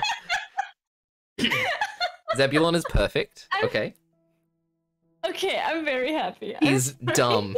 I love him. I wouldn't die for him, but he's great. Yeah. I felt so bad there for a second. All right. So as you guys approach the graveyard, what is marching order? Who's in front? I guess I will be in front if Mars not. No, to be honest, I think it's a really good idea if Rhiannon goes first. Okay. Rhiannon will lead the Stay charge. within I the think if Brandon's going first, Charm's kind of just behind him, but Okay. still like trying to hold his bravado and everything. He's gonna go Aw. second. Ma. And as he kind of peers near Rhiannon's shoulder, he looks at the church and everything. Like, seems shady. Yes. Something's not right, but maybe one more perceptive than I might be able to find something wrong. And then we have Ma, and then I'm guessing we have besties Umbra and Elican, the mages up the back. Yeah. Yeah. Yeah. So, are you guys gonna go to the church first, or are you guys gonna beeline for the big red glow? Is the red glow inside or outside the church? It's in the graveyard outside the church. I think the glow is probably where we need to be. Yeah. The black figures you mentioned. Mhm. Did I imagine that? Nope. Okay, where are those? They're in the graveyard. Oh! Yeah. I completely agree with Alakan. The church is door's it- open by any chance. They are open. Can I do a quick perception glance to see if there's anything in there? Sure, go for it. Can I also try to look over his shoulder to look at what he's seeing? Yeah, go for it. 24 on my end. Nice. That's an 11 for me. 11. Rhiannon's really tall, so you're like trying to like jump up and see over Rhiannon's shoulder. You see that something is definitely wrong with the church. Not just like from an upkeep standpoint. It looks like it's, you know, it's been fairly well kept. But there are like dark stains out the front of the church, and the doors are not just like open, but they've been like torn off, and they're barely hanging on by the hinges, swung inside. Rhiannon, with a look up the front, you glance inside the church and you can see that there is blood literally flowing out of the church. Very, very slowly. Ooh. It looks like it's been there for a long time. Some of it is caked on the side of the doors and on the inside. There doesn't seem to be any activity in there right now. Nothing that you can see like immediately with your limited view walking past it. It looks like something has gone on inside. But with the 24 perception, there is activity in the graveyard. And I will just transmit that to the rest of the party. And say, so where shall we head to first? I think there a lot of element of trees and surprise everything? is going to be. Sorry. No, you go. Are there a lot of trees and like shadows nearby? Not particularly, actually. There is a forest, you know, some distance off. It's quite a while away. But most of the trees in this area have been kind of like cleared for, you know, a kind of grassy area. It's relatively open. Even in the graveyard Okay. itself, it seems to be mostly hedges and like flower patches than like trees. Okay, gotcha. Elican? I've forgotten what I was going to say. I think it was. We want the element of surprise. I think everyone. So maybe we try and sneak up on whatever's going on in the graveyard. I Sounds see good to no me. qualms with that plan. If it's sneaking you're after, you're looking at the perfect man for the job. Excellent. Then, in that case, would it be better for Charm to lead the way? Or shall I? Because my sneaking capabilities, I imagine, are not as good as his. I mean, do we want to try and create a distraction or any kind? Probably not. But if you would like a distraction, I'm a very big distraction. I can be quite loud myself, so. But also, maybe it's just better if we just all go and try and sneak. Yes. I am okay with either plan. Whatever it is, all of you decide.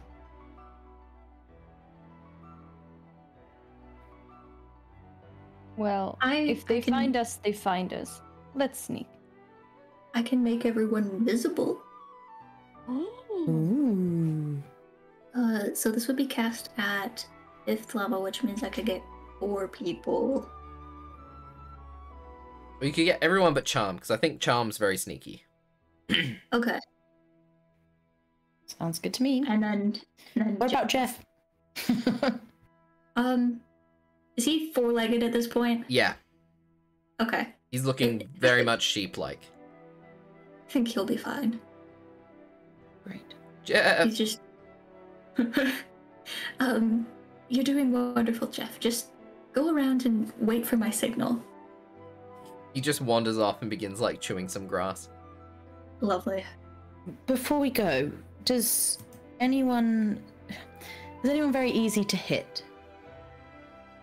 I have a 12 AC. More than that. I'll put my hand out and I'll cast Mage Armor on Umbra. So your AC becomes 13 plus your Dex modifier. So 14, I don't know if it takes it up. Woo! There you go, an extra 2. Thank you, I appreciate it, dear. I'll cast... Stay safe. You as well. I will cast invisibility. Wow, okay. I'll cast invisibility on Elicanth, Rhiannon, Mar, and myself. Okay. So, if everybody could roll stealth, anyone who's invisible with advantage. So everyone except Charm. But I don't think Charm will need it. That was a natural 20 on my part. Ooh. Oh no. 20 on that. Alright. Oh god.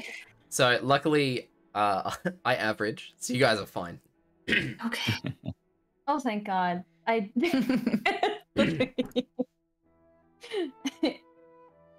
You get advantage. You get advantage, Ma. I'm actually wearing plate armor and I get disadvantage. I'm sorry. So it cancels out, so it's just a straight roll. Yeah. I'm probably fighting with my shield in the background. So what I'll say is Rhiannon, after hearing... Actually, Ma, it's not your armor that's making sounds. You're actually being pretty stealthy. But at this point, Zebulon's like, how dare she talk to me in such a way? I thought we were partners, besties, BFFs. And he's just making a bit of a ruckus. But overall, you guys do okay. 3 out of 5 ain't so bad. So, you guys make it to the center of the graveyard, surrounded by hedgerows and, tombstones here and there. And if everyone wants to look at their roll 20. All right. I think as Charm kind of sneaks just ahead, you kind of see that the muscle suit helps dampening a lot of the sound he makes. Yeah. The muscle suit makes him stealthy. I love it. I'm sorry. What on earth is on this screen? Help. Help, So, please. So what I'll do actually is I'm going to move it around. So you guys are going to be hiding behind the hedgerows. That is so cute. Yeah. You guys have managed to sneak up on whatever is happening. You can see that a strange individual is creating this huge, either a summoning circle or some transportation circle, some sort of circle. You guys can make checks to figure out what it is later. By this tentacled individual in dark black robes, but half of his face is missing, and it's just skull underneath. For people wondering, it is a Mind Flayer Lich, or an Alhoon, as they're otherwise known. Shit. Cool. Sorry. Cool, cool. Language. With oh, this is a trust me, this is a mature channel. You can swear as much as you want. We have two scary looking motherfuckers with scissor hands, basically, and four skeleton dudes kind of keeping watch. Luckily, they're super dumb and don't notice you guys approach. Right. I mean, So- they don't have ears. Don't judge them. Exactly. They're just feeling the vibrations in the earth and looking, so they don't have much to go on. We passed the vibe check. I'm sorry, I'll stop. So, what would you guys like to do? You guys have the element of surprise. They don't know you're here. I think Charm's gonna whisper to the party. There's 7 enemies and 1 eyeball for all of them.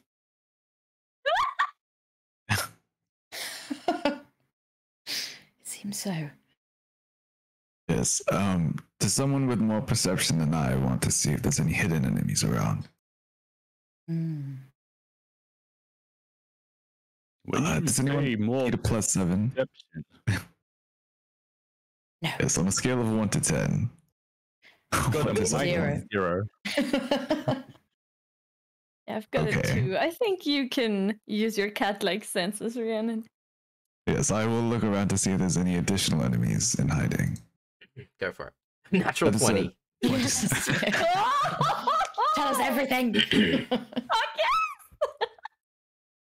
Your decades of prowling the savannas, hunting for prey, keeping watch, have allowed you an extraordinary sense of what's going on. You are confident that there is no one else in the graveyard, and using your ears twitch a little bit. There's something inside the church, but the church is a distance away that you don't think it's immediately an issue. And then I will whisper all of this to the party as well. Does anyone have any last minute plans before we go along? I would just say, I happen to be somewhat lucky throughout my life, and just stay close by, and hopefully my my luck rubs off on all of you too. Right. Yes. Will Sounds do, good. Thank you, Charm. Charm. All right.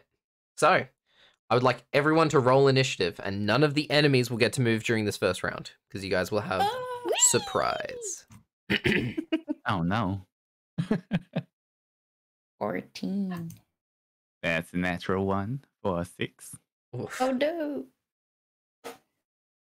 I got a 9. I should get a 13 because it automatically rolls as advantage because I'm using barbarian stats. Okay. So, not great all around. No. That's one way of putting it.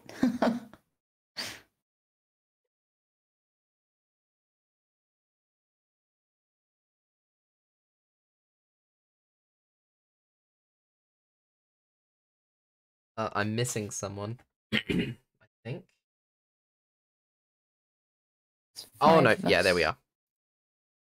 Is it Jeff? No, Oh, okay. I can roll for no. Jeff will go on yours, Umbra. Okay. There we are. All right. What So did Hey, Jeff Foster? Can I You can make Jeff useful. actually choose to go the last of all my party members? sure, you can force yourself last. Yes, I will wait for everyone to act and then see where I will say- would best belong. If you do that, you will go behind the other dudes. If there are anyone behind you. Sure, that's fine. Okay. You're getting ready to pounce. All right. So leading the charge, Elegant. Jesus, that's not right. Okay, cool. Now let's do this. I will look to Jeff and say, well, you may not be Fred, but maybe you can be useful. And I will cast Dragon's Breath on him, so he can now do 3d6 lightning damage by breathing lightning on people on his turns. Amazing. As a bonus action. And then, can I move to sort Sorry, of... real quick. I'm not clicked. Yeah. You take 2 points of psychic damage. Me? Mm-hmm. Why? I don't want to. What the hell? Oh. Okay. Lovely. And then, can I get over these hedges, or do I need to sort of go round? You can hop over them. That's fine. I do, like, can I get to basically in between these two skeletons? Sure, yeah. Cool, great. I'll get in between the two skeletons, and then I will cast Shocking Grasp with Twin Spell. And grab both of them. Nice. To grab both of them, yeah. Make spell attacks. I just realized we don't have music. Let me turn that on.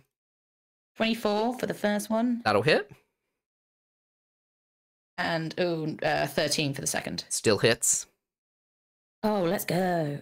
Do I roll damage separately for both of them? Yes. 16 on, let's say, the first one.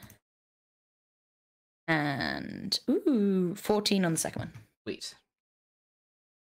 And that is 2 lightning spells. So you take 7 points of psychic damage. Great, and they take. Well, we can do this all day because I'm going to remember this time. Where's it gone? Because I didn't use it at all last time. Storm's Fury. No, wait, that's not it. It's another one. Sorry, there's so many features. My goodness. It's not that one. Yes, it is.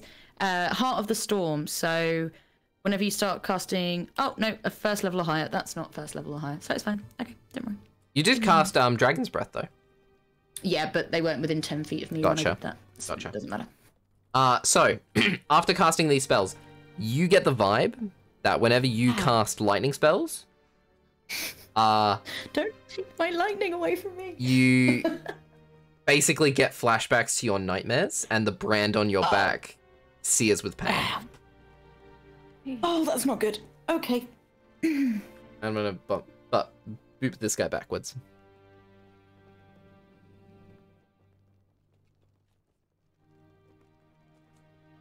Actually, I will say, I'll actually what I will do. I'm a DM. I'm an improv DM. I just make things up on the fly. Heal up for 7. Again, I'll have it affect you once per turn. Yeah, Okay. as opposed to every time you use the spell. Okay, thank you. I appreciate that. You don't have to, but thanks. I've done it. Like, I can kill you faster if you want, but like... No, it's fine. No. I'll stay alive for a bit more. Thank you. I can use my lightning spell. You're a very buff sorcerer, I will say. So, you got Buff lots of sorcerer. health for me to... Yeah. All right. Oh, yeah. Is that the end of your turn? Yes. Alrighty, Ma, you're up. Okie dokie. I will be heading towards Elakan. Whoop. Oh yeah. I might not be able to control my little boy. I did this for everyone. Here is one. Let me just double check everyone's good. Alright. Yours might be the only one I forgot to do. That's okay. I was probably asleep or fighting with Zebulon. I would like to move in here, so if anyone attacks her, they get disadvantage. And yeah. And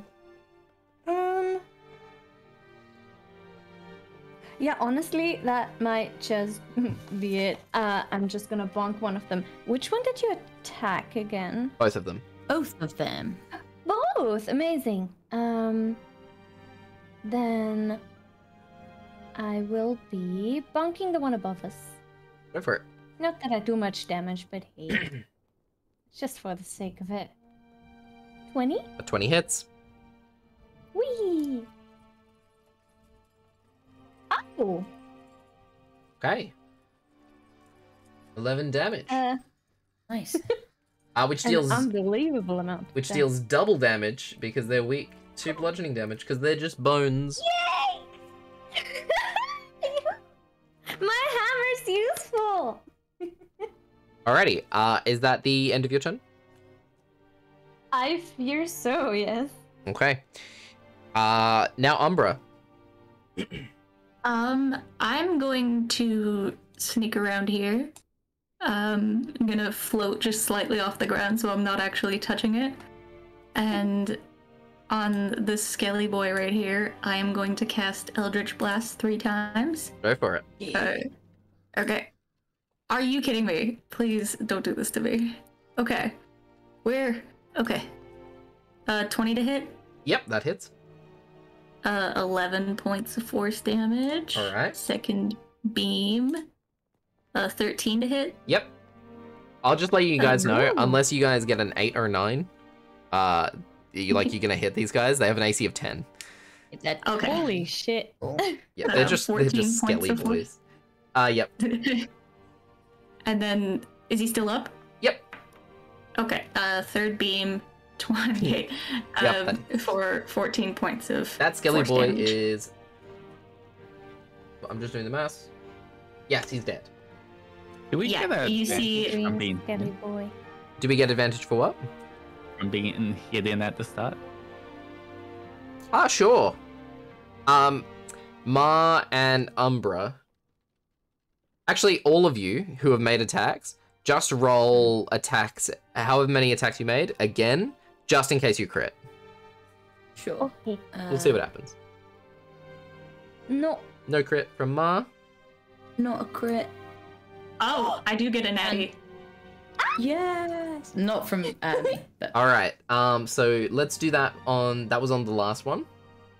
So it wouldn't have mattered, it just gets obliterated even harder. Yeah. So you would have done... It's just 3 little, like, round sheep, like, round as fuck, little sheep that kind of, like, gallop and headbutt the skeletons, but the last one is, like, supersonic and, like, it has these curly horns and just kind of takes its head out and the rest of it just falls apart. It rolls up like Sonic the Hedgehog and then bounces out and just with its ram Yeah, like the thorns, lightning just sheep in Elden Ring. amazing. Honestly, you know, the way I imagine your sheep is literally just your head, but you remove your face with even more fluffy hair. Then there's just a tiny face on there. They're just little pink sheep. Oh, it's so cute. Okay, That's my turn, yeah. amazing. Charm, over to you, buddy. All right, Charm kind of peeks out from the hedge, looks straight down at the tentacly boy right there. Mutters to himself, "Keep your eyes on the prize. Prize is the eye. Here we go." And he gets one card out, and he's going to just try flick it at the eye. Go for it. Of the guy. All right. Look at the wrist. With Advantage. All right. Oh, that's a natural 20. Oh my god. Don't even need the advantage. Yes. let's go. Let's go. Go for it. All right. So natural 20. Are you gonna plug some of your are you going to raise it to deal extra psychic damage? This is gonna do sneak attack, so I You're can't just gonna raise do- it. Sure. Yeah, I think because I can only raise if I don't do sneak attack. I think it was. Oh yes, yes. Sorry, that's my bad. Yeah. All right. So first is a D4. For the actual card is a 2 doubled to 4 plus 7 is 11 points. Yep. And then we have the D6s, which is normally 7d6. But yeah, I'll just do 7d6 and double it. All right, here we go. Big money, big money. Unlucky money. Actually, that's not too Aw. bad, actually. That is 18 doubled to 36. 36. All right. Beautiful. 47 damage with one hit, though, is pretty impressive.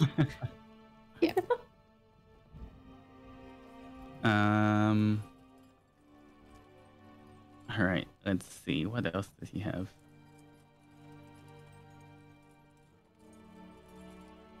He is going to. Oh. He might run across to here, to the other hedge. Like just do a full, like just a normal front roll towards the other hedge, and he's going to do bonus action hide. Oh, awesome. All Go right. for it. Stealth check. That is a 25. Yep, easy enough. All right. That ends his turn. Oh my gosh. Thank you so much for the raid. Yes. Yay. Thank you, Neon, for the raid. We're avenging you. We're avenging, well, they're avenging, hopefully avenging you. Early days, yeah. Maybe. But we do have the Muscle Warrior. Oh, I hope your stream went well. I just forgot. Anyone within 30 feet of me does an extra 1d6 psychic damage whenever they attack. Oh, yes. And they would have been, okay. I'm gonna retroactively just deal, without rolling it, just deal some extra damage to this guy because he took like 1,000,000 attacks. Alright. Took 2 attacks. Cool. Okay. So, next up, we have Rhiannon. Which individual did Charm hit again? That was the big guy, I believe, yeah? Yeah, The one in the center? guy in the middle. Tentacle boy. Very well. And I will go into a rage. And take a swipe at this skeleton man here. Go for it. Reckless? And I will also make that a reckless attack. Yes. Oh my god. This is a natural 20. Crits all around. Go for it. Let's go. So that is... Okay, so that, 5 doubled to 10, so that's 19. Plus... oh, sorry, I meant to make that also a great weapon master attack, so it would be a plus 10 as well. Yeah. Okay. The Great Weapon Master isn't doubled because it's not dice damage. So that would be 29 plus...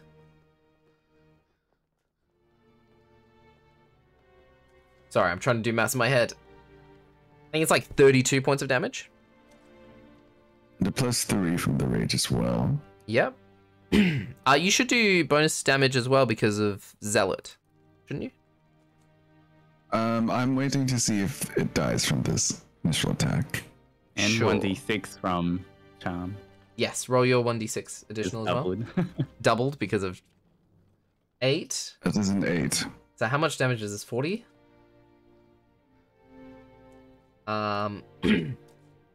He is dead. Great. Hooray! So I take a swing towards its mid-side, and I imagine it just shatters into ash. Yep, you just like club his ribs and they all just like clatter out.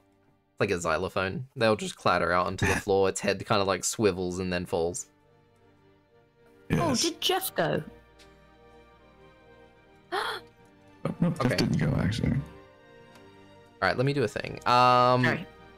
Jeff is going to walk behind Umbra and use the help action. So whatever she does next has advantage. Cool. You can also breathe lightning on people. Oh, yeah, wait. Okay, in that case, he won't do that. He's going to go breathe lightning. All right. Let me see if they... Okay, let me see if they have a You mini. have to make a dex save. Is how it works.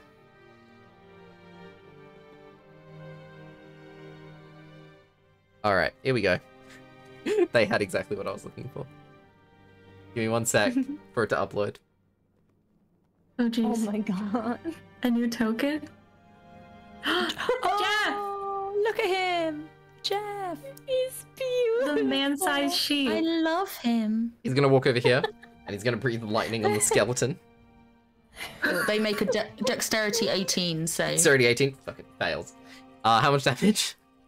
3d6. I can roll it, or I don't know. Sure, you can roll it if you want. It's your spell. Oh, I'm just about to press the roll. Go. That is 13. 13 points of lightning damage. Nice. I love how you weaponized a sheep. I love it. Yes. I mean, we had to kill him first. That's true. Best friends. Best Well, you friends didn't kill weaponize this sheep one. together. You killed Yeah. Fred, but Okay. Jeff is, you know. Okay. So that's Jeff. Back to Rhiannon. What were you doing after your first attack? Yes, and then so with the rest of my movement, I will face this other skeleton, and this time bring an overhead strike to its cranium. Go for it. Oh my god. Can we just say it's dead? Yeah. Is it dead? Roll it. Oh yeah, roll it. Roll the damage. It's a critical. Roll the damage. It might not die. You might get a bad one. Uh-oh. Oh, that Sure. doesn't look great. Plus the 1d6. Yeah, plus Also, a it did just take lightning damage. 1d6. And psychic, right? Yeah, psychic. Oh yeah. Plus 12 damage. And I can also roll for my my Divine Fury attack as well if that needs to happen. It's okay. Let me I'm doing the maths. This was Great Weapon Master, yeah. Yes. So plus 10 19 from that, plus plus 3 6. from Rage. 25, 26.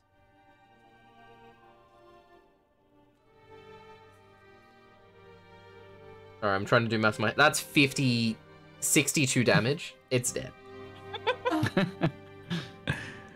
Then I will look towards Shaman, this pink sheep, and just give them a nod, as in good job. You don't see Charm, you just see a thumbs up poking from the hedges. And that is the end of my turn. Amazing. Alright, so back to the top of the round. Surprise has ended. Elican, you're up. Sweet. I'll stay where I am. But as I prepare, I'm going to cast another lightning spell. I'm going to cast Fireball, but I'm going to do my cute, change it to lightning because she's addicted. And I will use my bonus action as I start casting. Start casting it, the skeleton near me takes 7 points of damage. Yeah, he's dead. Lovely. And then I use my bonus action to fly. Oh, sorry, I'm so sorry. I can't find where the bit is.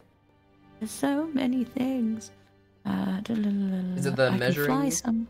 Oh no, is the No, it's where I can move to because I can just move as I cast spells because. Okay, I think it's 10 feet. I'm gonna just say it's 10 feet. I found it. It's 10 feet. And I'm just gonna get a bit. It doesn't really matter, but I just want to get a bit more closer to the middle. Mm-hmm. And then I'll cast Fireball in between like these two, so it's the 20-foot radius. So I get those two. Sweet. So that's 2 dex saves. Yes, please. And I'm casting it at 4th level. Oof. Okay. As Charm sees this, he's gonna try also get the spell. Oh, you're gonna copy it? Nice. Yep, he's gonna copy the spell. Okay, so it's 4th Lightning level, bolt. so you're gonna have to use a Spell Thievery 2, I believe. Can he take the 3rd level, even though I'm casting it at 4th, or is that not how it works? Let me quickly This check. well, because it's my class, like I have to FAQ it. Oh yeah. So you're casting it. Well, with Spell Thievery 2, you can steal a 3rd or 4th Third level or spell. fourth. Yeah, it doesn't I'll matter. use the spell thievery too. Sure. So you'll copy grab it. Fireball at 4th level. Yep. It's 4th level variant. Okay, so the Alhoon succeeds, and the other Skelly boy fails. Yeah. Okay, lots Still of takes half. dice coming in. So 39 total, and then Okay. so what? That'll be 19 for Yep. And I think and I guess I take damage. Yes, you take 4 points of psychic damage. And I go, Father, is that you? And as I land down.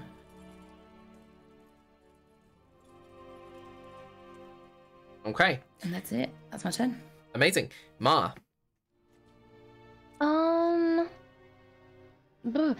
Could I? Is there any way for me to wait until the enemy's moved, or is that gonna be permanent?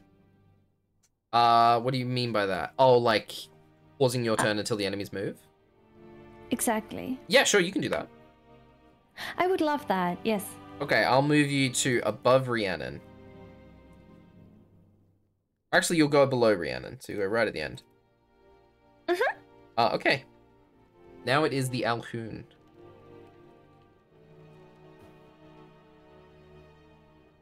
I'm gonna float forward, keeping the ritual going. He is going to cast Avard's Black Tentacles. Oh. Jesus. On you two. Does that lightning really hurt? So I need you Okay. both to make dexterity saving throws. Okay. No, we'll just take this. Ooh, 14. Oh boy. That's a 9. All right, so both of you fail. Yeesh. So you both take 11 bludgeoning damage as these gooey black tentacles kind of rise out of the ground and begin wrapping around your legs. You're both also restrained. I don't think I can be by a spell. I think I'm wearing something. I've got the ring of free action, so magic can't reduce my speed or cause me to be paralyzed or restrained. Oh, so the the tentacles wrap around you, but you just kind of kick them off. Disgusting. Don't touch me. And as they, wrap up your legs, Mar, and restrain you, the shield says, "How dare you filthy tentacles come near my lady, my mistress." I just let out the deepest sigh in existence. And then I would like to, I should be...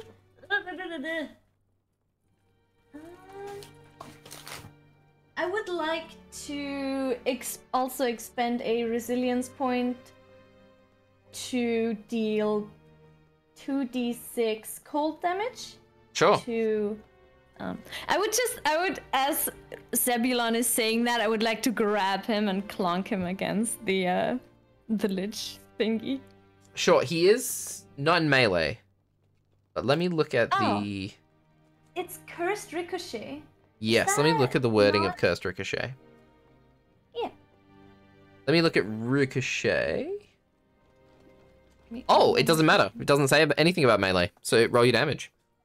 You pick him up and you just like fling him and the shield just like spins through the air and hits him, exploding on impact. Oh shit, that's like 4 damage. 4 damage. It's damage nonetheless though. Yeah. The Zebulon spins back and lands floating in front of you. Alright. Cool, so he's gonna do that. And that's gonna be the end of his turn. Umbra. Okay, so I can get all 3 of these guys within a 50-foot radius, I think. Okay. Centered at a point. Wait, no, I think I can only get 2 of them. So I'll get try to get the 2 of them closest to me. Mm-hmm. And I'm going to pop up from the bushes and activate my amethyst lodestone to cast reverse gravity. I'm going to do the thing that I did with the Hydra where I send them 100 feet up and then I drop them. Alright, is there a saving throw or does it just automatically happen? It's a DC 18 Dex save. Okay. Let's go. Okay. So, they both fail. However, the Alhoon will use a legendary resistance to ignore the fail. And I...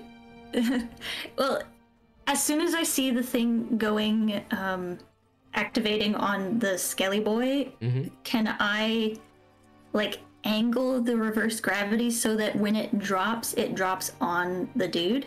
Sure, that's rad. Okay, so that's, if that's 100 feet, then that's 10d6 bludgeoning, I'm pretty sure. Sure will be. Okay. 10d6. 27 points of bludgeoning Alright, so he damage. takes 27.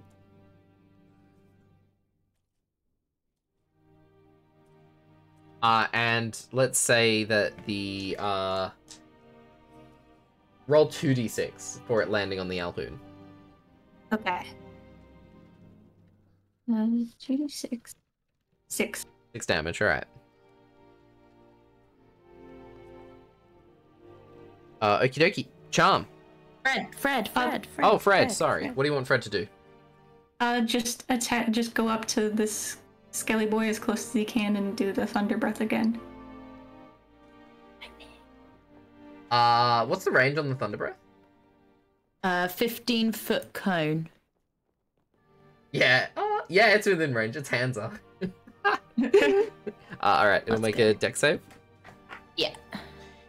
That is a failure. Cool. Hang on. Lightning roll. That is 10 damage. 10 lightning damage. Love to see it.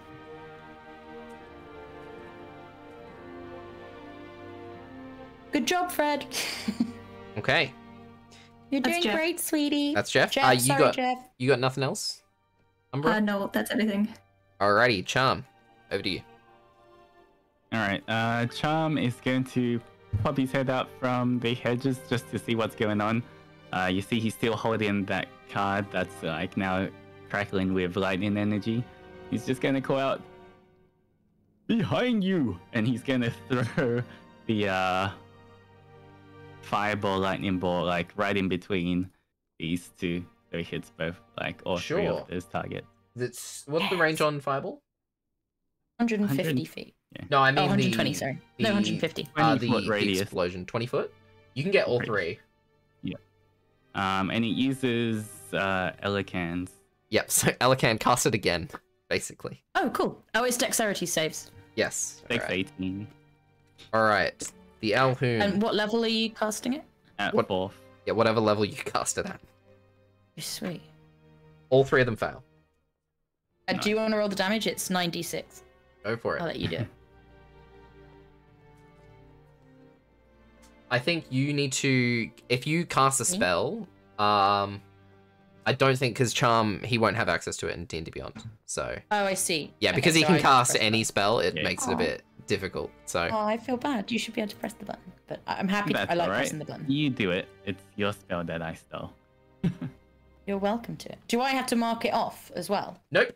No. Oh, great. Sweet. Yeah, Charm stole it, so he's casting it, just with your stats. Get it. Great. 31. Hey.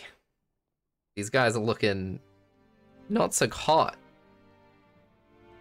Let's go then. All That's right. such a cool. I love this spell thief. I think it's so fun. So clever. I worked on it for so many years. Okay. Charm, you doing anything else? You moving? Charm is going to move.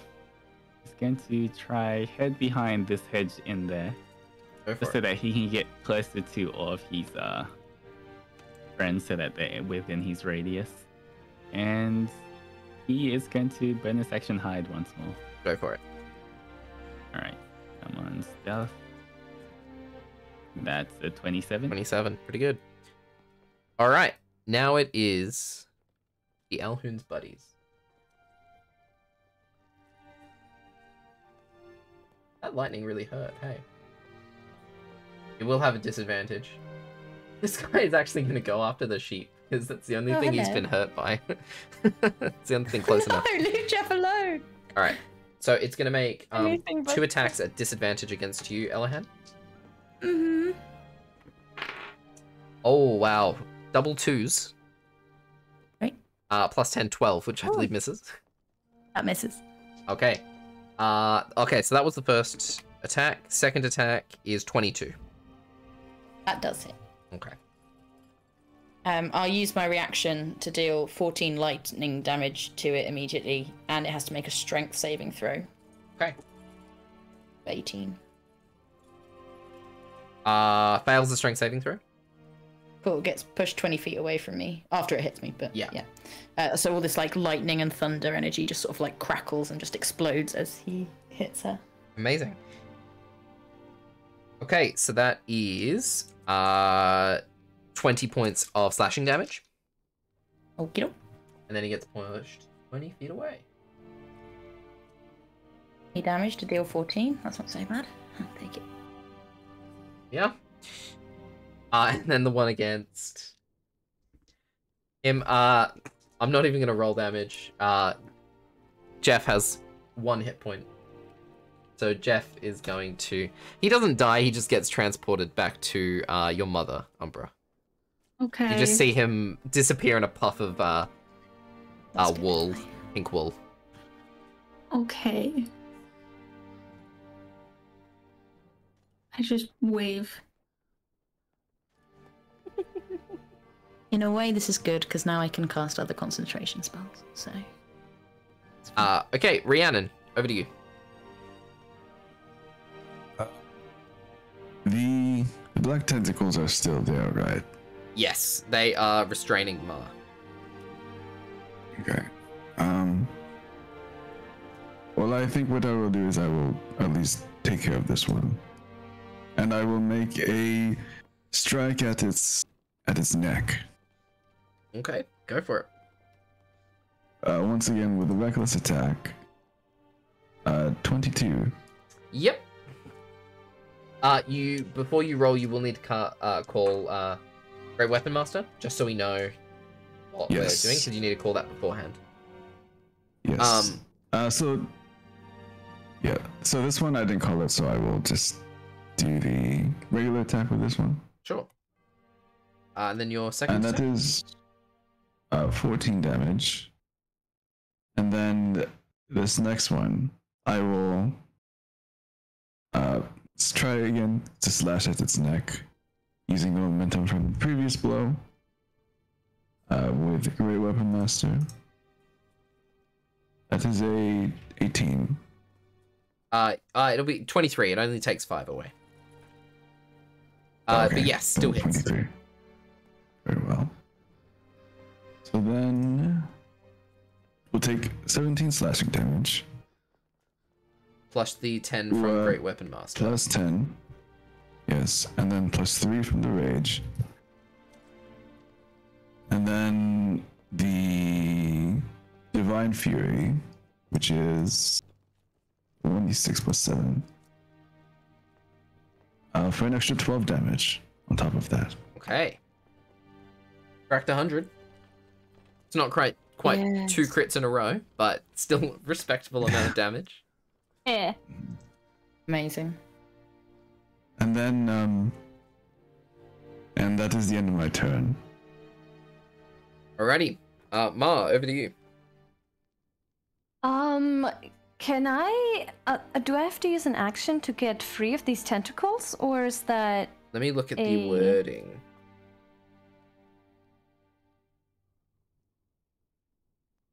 Oh, when you start your turn, you take an additional 3d6 bludgeoning damage. So you take, that's a high roll. Ow! That is 16 points of damage. Bludgeoning damage. That'd be so old. Okay.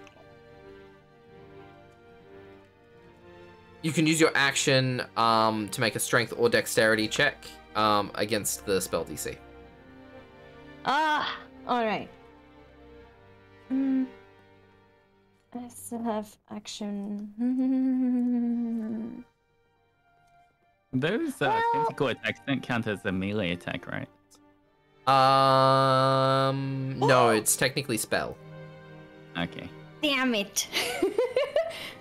Well, okay, I will use my action because my actions usually don't do that much anyway. You said either Dexterity strength check or strength check.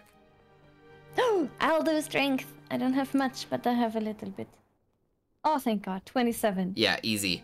You just kick the tentacles and they just kind of squish under your feet. And you break free. All right, awesome.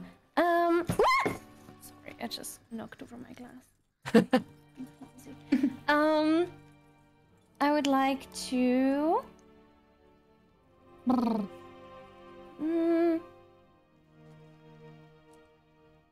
Yeah, I would like to head on over here. Not necessarily. Am I in melee with this funny bone guy? You are, yes. I am! Alright. Then I would like to instead, if I was here, walk here. Am I still in melee with the bone guy? No. You know what? It doesn't matter. I would just like to stand here so they're all within 15 feet of me. And since I don't have an action, that should be it for my round. Okie dokie. Back to the top, I believe. Elican. Right. Okie dokie, okie dokie. Sorry, I was not prepared. I will cast... You know what? Let's get rid of some resistances, shall we? I'm going to cast Polymorph on the Tentacle Man. Okay. Which is Wisdom 18. Wisdom 18. Alright. Oh, that is a 26. That does succeed. So, cool. Okay, that didn't help. What can I do with my bonus action? Not a lot. I will use my 2d6 healing pool to heal myself for 2d6 as well. Alright, go for it. Cool, I get 10 hit points back. Lovely. That's it. That's all I've got. You feel the warm embrace of your unicorn patron. Where have you been? Alright, next up, we got, the Alhoon.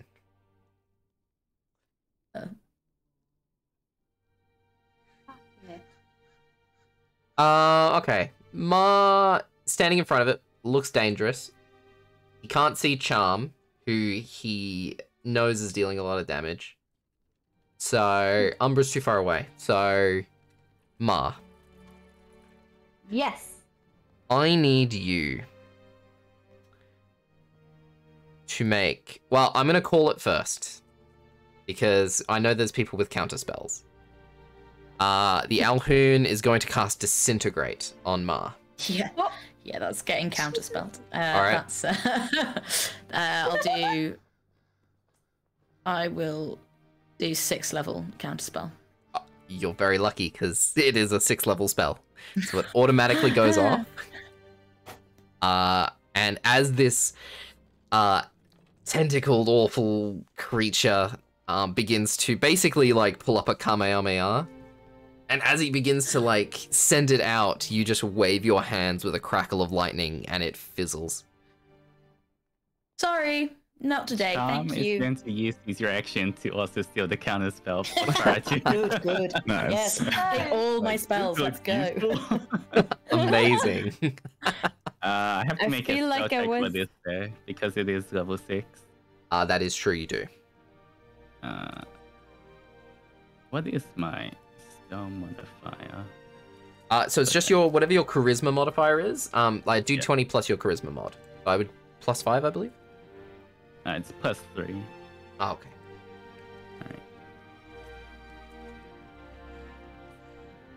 Alright. Oof. No, that's not gonna make it. As you go to you reach for your card pack and you fumble through your cards trying to find the right one, and the spell is finished before you have time to react. Damn, that was fast. Might happen again, so. I feel like I was in mortal peril. Thank you very much. And then he's gonna back up.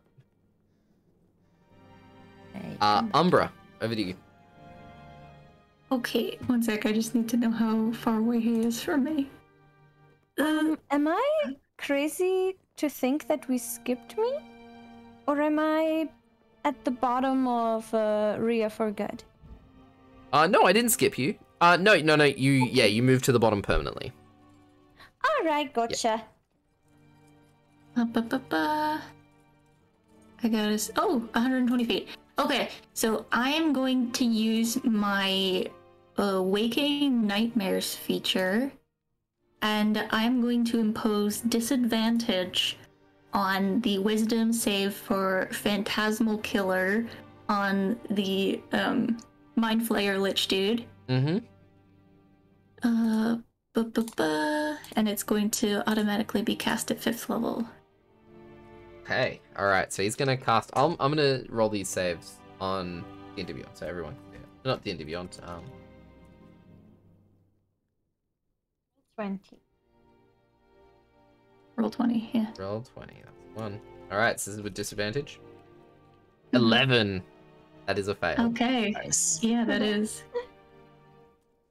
So yeah, he's going to see a specter of, well, I mean, first of all, the specter in front of him is going to cause the summoning circle to crackle and then fizzle out, and then from beyond, he's going to see this arm with these claws on the end of it kind of pull itself out, and then the head of my mother is going to emerge and immediately chomp down on the top half of his body. Amazing. It also, so can you roll a d10 for me? 'Cause it also, oh no, it only does one of the following. Gotcha. All right. Yeah. Sweet. Yeah, he looks freaked out as fuck. Hell yeah. And it keeps going, and he makes another wisdom save on his turn On his turn. to try and get rid of it. And I think it's still at disadvantage. Okay. Amazing. Are you gonna move? I'm gonna move back behind the shrub and just kind of sit down. Okay. Oh, Charm, over to you. All right. Let's see. Charm is going to. All right. He's going to use his sharpshooter feat to do the -5 to attack, Mhm. plus 10 to damage. And he's just going to once again shuffle through his cards. He picks out the Ace of Spades, and he's going to just filling it at the Mind Flayer. Amazing. Go for it. This should be with advantage because he's hiding. He is hidden. Go for it. All right. Once again, here we go. Oh. That is an 18 to hit. That does miss, I'm afraid. Ah. Oh, actually, let me check. I will actually double. It actually hits. Oh, it hits. Yeah, it does. All right, nice. He's going to spend. Let's see. Let me quickly look at this. What was it? We're going to spend the 2 karma points to double or nothing it. Okay. Roll Alright. that d20. Come on, nah, no. Nope. Not very lucky today. You just remember the sight of Rammus's death, and just as you're trying to manipulate this magic, it just fizzles away. But roll your damage. That is 3 plus 17 is a 20 damage for the initial. Mm-hmm. And then that's 7d6. 29. 29. Okay. It's looking pretty beat up. As you throw it, it cuts one of his tentacles off and then embeds itself in its throat. Just having the Ace of Spades just kind of dangling there. He doesn't bleed though. All right. Charm's gonna be like, oh, that's a bit creepy. And he's gonna move once again. And actually, he's gonna move through this hedge this time. And he will attempt to hide again. Go for it. That's a 34. Jesus, yeah. Elican, who's right next to you, doesn't see you in the bush. Oh, where did you? You've gone. Okay. That's the end of your turn? Yep. Okay. Now it's the buddies. Both of them. This guy's gonna move up. come on, buddies. Hey, buddy. They're both gonna use their special ability. Jaws of Death. I need both of you to make strength saving throws. Mm-hmm. 25 on my end. Oh Right, no. you're fine. Is this a spell? No, it's not. It's an ability. So Rhiannon, you're fine. No damage, no additional effects. Ma, Uh-oh. You take...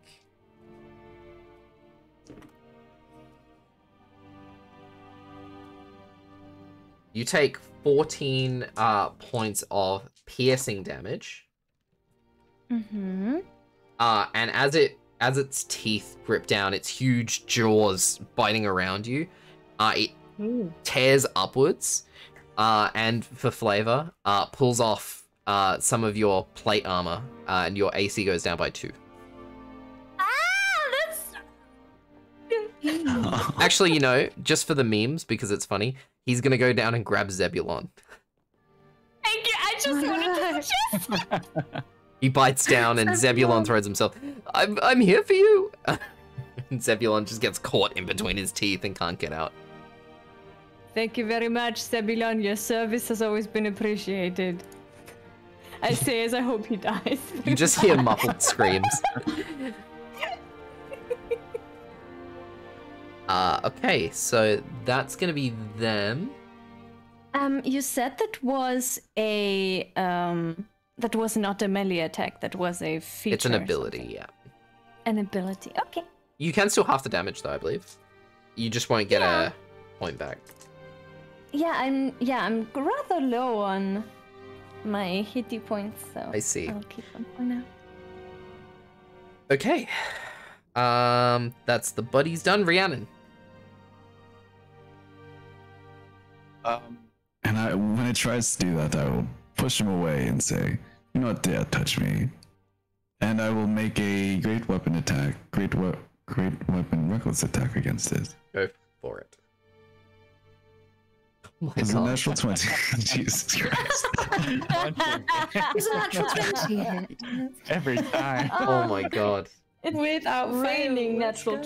Is that your third natural 20 today? Or fourth? Third in attacks, I rolled one for perception earlier too. Yeah.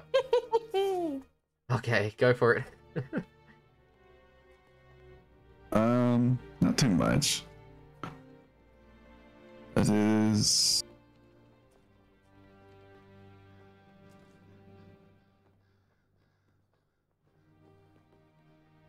Okay, so 6, doubled to 12 plus 19. So that's... Oh my god, I can't do maths. 31. Plus 18, so 49. Do you have any additional damage?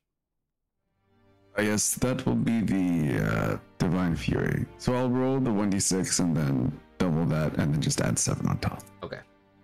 So 4 plus 7, 11. 11. He's dead. You needed one additional. If you did 49 damage, he'd be alive with 1 hit point. You needed 1 hit point more of damage. Oof. Well, and then, oh, go ahead. No, you go. Then I will almost start spinning around like a Olympic hammer thrower. And I will kind of throw myself with the axe in front of me to this individual here. Go for it. And then I will use almost that flying attack to make an additional great weapon reckless attack. Go for it. There's a 22. Yes, that hits. For 14 damage. Plus 10. Plus 13. Okay, so that is 27. All right. Yes. Okay, he's And oh, I have one more attack because of Great Weapon Master because I crit. You have what? Sorry. Another attack because I crit with Great Weapon Master. Okay, go for it. Yes. Once again, making this a reckless attack as well with Great Weapon Master. That's a 12. It's only negative 5, so it's 20. Oh yeah. Sorry, 17. 17. 17 still hits. All right. 11 damage on that one. All right. Plus 10, so 21. Okay. Alrighty. And that's the end of your turn? That is all I can do. Alrighty, Ma, over to you. Okay. I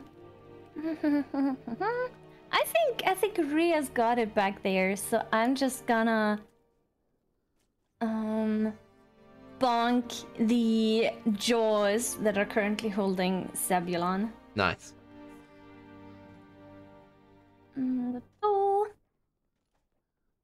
But that's a 14. 14 does not hit, I'm afraid.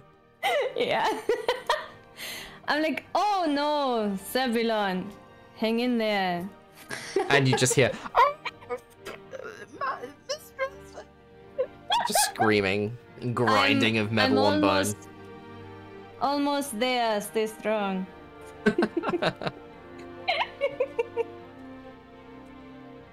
Alright, so that's your action. Yeah. I have honestly barely anything else. I would like to. This might be stupid, but I would like to move over here and move one space out of its Alright, it's gonna make an attack against area. Yes. you. That is a 22 to hit. That does. Wait, yes, now it is. Okay, so that is 20 points of bludgeoning damage. Oh, sorry, piercing damage. Okay. With scissor hand. And it's a melee attack, so you regain a resilience point. I know. That's why I did that. I should just rename it Masochist, this class. Yeah! At this point, I'm just fishing for hits. What the fuck? But yeah, I think that's gonna be it for me. And I should be within 15 feet for everybody. Yep. So they can only attack the others with disadvantage. Okay. Ella, back to you. Cool. Will, if I draw this line here, can I fire a lightning bolt that hits both of them but doesn't hit Mar? Or is that being really No, that's cheeky? great. That's great. Right, okay. Ooh. Cool. Well, to begin with, I will spend 6 sorcery points and get my 6th level spell back. Oh, yes. And then, yes, and no one's within 10 feet. Is that within 10 feet of me? Not quite. Okay. Yeah, cool. I will cast a lightning bolt at a 5th level. And that is dexterity saves, please. Give me one moment. Just checking a thing. You don't need to. What thing? Oh, you're just within range. What level are you casting this at? Or 5th level. 5th? Alright, he's going to counterspell it regularly. Hey. Ooh. So he is going to have to roll. Yeah, okay. I'll let him roll. His modifier. What is his spell casting modifier? It would be... Oh, it's only a 4. Natural 20. Oh, no way. Wait, Come on. is he able to do that when he has the effect of the Phantasmal Killer on him? Ooh. Good question. Phantasmal Killer. Let me check that. Well, let me put it in. Can I just? It's fine, I've pulled it up. Okay.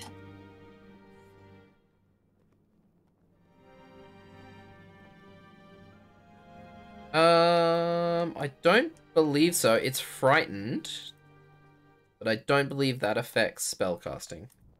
Okay, gotcha. Reactions at all? Don't believe so. It I will doesn't double say. check. I don't think it does. I'm just in case. Oh, wait. Frightened. It has disadvantage on ability checks. This is an ability check. Let's go. Natural 1 now. Even it out. 11, that's a fail. Yes. So Phantasmal Killer does help. Yes. Oh yeah. Best friends. Cool. So yeah, he has to make a dex save. Yeah. They both do. Fail from the Alhoon. Fail from Skelly Boy. Yes. That is 35 damage to both of them. Oof. And I'm assuming I take damage too. Yes, you take. It's fine. It's only a d4. That's 1 point of psychic damage. Ah. It tickles. Don't know who's doing this though. Stop it. And that's me. Okay. Now it is the Alphund. Does he have to use his action to make a wisdom save? No, I think it just happens at the beginning of the turn. I don't think it's an action. Okay. At the end of the target's turn. It has to make a wisdom saving throw. So it doesn't need to make it now. It can't move any further forward though. It's not gonna move. It's gonna move here, so it's still in range of Rhiannon. It doesn't want to get hit. Oh my god, how many spell slots does this guy have? Oh, you counted his only disintegrate. That's so annoying. Oh no, I'm so sad. Sorry. I'm so sad. I'm so sad. My bad, sorry.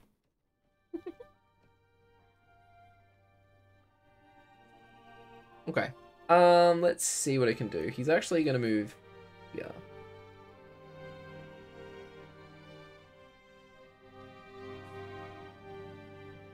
Okay. So it is going to use, as its action, it's going to use Mind Blast. So I need Rhiannon, Ma, Counter Charm. spell. I believe. Is that a spell? A spell or not a spell? No, it's an ability. Okay, fine. I shan't do anything then. I need all of you guys, everyone except for Umbra, to make a intelligence saving throw. Uh-oh. Uh-oh. We're That's all a 10 on my end. we're all Natural hot. 20. We don't do saves. Nice. Oh, unless your ally can. Intelligence. Hot saving and does throw? intelligence. Yes, saving an throw. intelligence saving throw. And that's not a spell, Nine. right? No, this is an ability. Rhiannon and I definitely went to elementary school. Wait. What was Oh that? my god. Double nat 24, 20s. Natural 20. Let's go, let's go. Alright. So the two at the back. So Elican and Yeah. Charm, you guys duck behind the the small bushes. And shield yourself from the blast. But Ma and Rhiannon, you guys take. I'm gonna roll this because it's more fun to roll damage than use the average. God damn. You guys take That's fine, I have- 19 points of psychic damage, Mm-hmm. and you're both stunned. I would like to curse Ricochet. Can I do that at all when I'm stunned? Yeah, need- this happens before you're stunned. So once the awesome. ability is resolved. So if you're using a reaction, it happens during it. Nice, yes, I'm using that reaction. Okay. I'm also halving The damage. on this. Sweet. And- Yeah, it is just a ricochet. Yes, okay, 2d6. Just a little cold. Bit of a breeze. It's really A just light a breeze. breeze. It's 3 points. Its tentacles kind of like shrivel up a little bit, like it's a bit cold. Put on a sweater. Oh wait, I'm stunned. Sorry. I think it. Can he make another wisdom save at disadvantage then? Yes, he will do that. Disadvantage.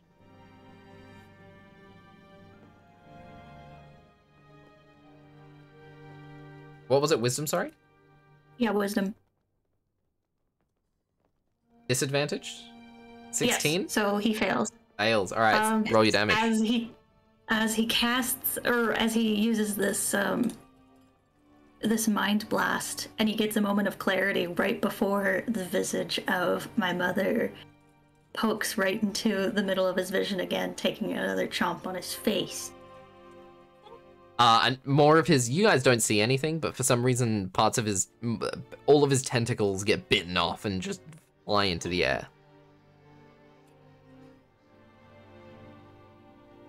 That's disgusting. Okay, that's the end of his turn. Umbra, over to you. Okay, I'm getting pretty sick of this guy making my friends hurt.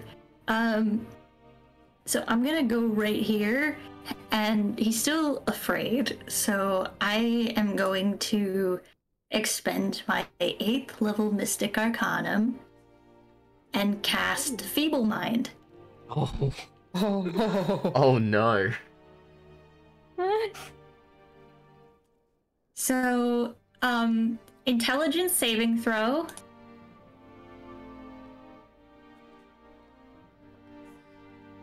This isn't at disadvantage, is it? I don't think so unless you want to do flavor stuff. I'm fine either No. way. I want to keep him alive a little bit longer. Just a little bit. Okay.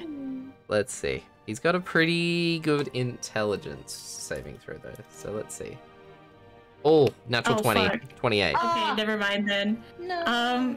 Yeah, it doesn't land. Does he still take some damage? Or... No, he doesn't. He sticks the finger up at you. Flips the Well, bird. that's fine. I'll keep the thing chomping on your face then. That's perfectly fine. I'm gonna go back over here. It might be the target takes 46 and must make a saving throw. I think it takes the damage no matter what. Yeah, it does take the damage. No matter Oh, what. okay. Okay, I'll go 46 then. 8 Oof. points of psychic damage. Our D6s love us today. Yeah. Okay. Wow. That's the end of your turn? Yeah. Alright, Charm, my man, over to you. All right. Let's see. Charm is going to. I think he's going to convert 5 of his karma points into to get 1 spell thief 3 back, Okay. and then he is going to just peer up, look at the tentacle guy, giving the bird to Umbra. And then he's just going to aim right at that finger, and he's going to draw out the 10 of hearts and just throw it at it.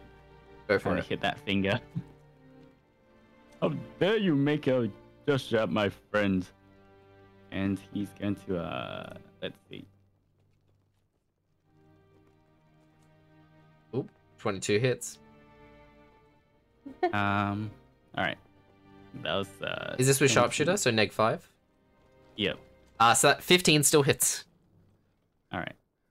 He's a little whizzy boy.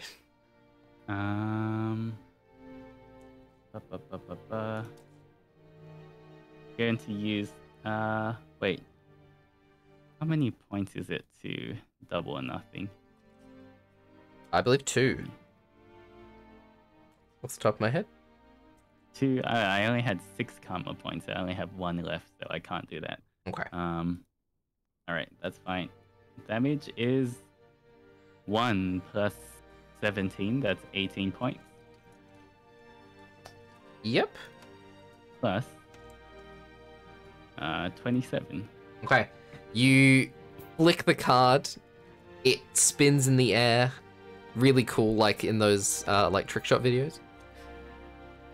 And it lands in between where you tossed the previous card, the Ace of Spades, digs in even further, and the Mind Flayer Lich, the Alhoon, sways for a second before its head comes cleanly off and collapses to the ground.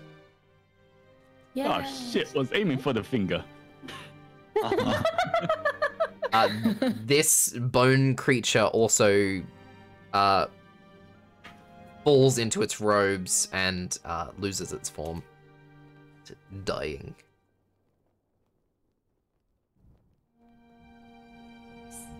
Oh As my you God. do, you feel a sense of pride, and you feel you only knew him for a day, but the warm smile of Ramus smiling down, you think you did something right today. It's like he's still with us. Are we still stunned, by the way? Yeah, you guys, we're out of combat now, but make a, you guys don't have to make saving throws. Eventually, either a minute will pass or you guys will uh, succeed previous. However, as soon as it dies, I need, well, actually, you guys don't get to make saving throws because you're stunned as they die. No. So you automatically fail your saving throw as this sigil immediately erupts. Whoa. No. Can I maybe try something? Sure, what do you want to try? Can I expend 7th level Mystic Arcanum to dispel magic on it? Maybe? Sure, I'll allow it. So as this sigil begins to burn and Ma and Rhiannon standing literally inside of it begin to feel the heat emanate from it, Umbra steps out from her bush and waves the magic away. The sigil remains, but the immediate effects of its explosion are mitigated. I'll run over there. Thank you, and Umbra. help them out of the circle. Can I go over and look at the circle and try and work out what it was trying to do? Sure. Is that Arcana? Yes, that'll be an or- Arcana check. I have really bad Arcana. I don't know why I thought this was a good idea. Oh, not bad. 16. 16. So, this is a little bit outside your pay grade in terms of complexity. It looks similar to the one that you saw inside of the church in town, but way more complex. Right. You take a couple guesses. It's either you think it's probably like an extra planar portal to somewhere else, but you're not sure where. Cool. This is not good. May I, since the Phantasmal Killer spell was there, I mean, for flavor, I feel like I could see what they're seeing as well, so I can laugh at them. Sure. Could I inquire to my monstrous form of my mother about what this is? Sure. Actually, I'm just seeing something. So, fun fact, actually. So, after you dispel the magic of the explosion, the magic of the circle remains. You look over to the body of the Alhoon, which is now missing. It's disappeared. It seems to be during that explosion, it got either sucked somewhere or was teleported somewhere else. Fun fact, your Phantasmal Killer spell is still going. On it? Yep.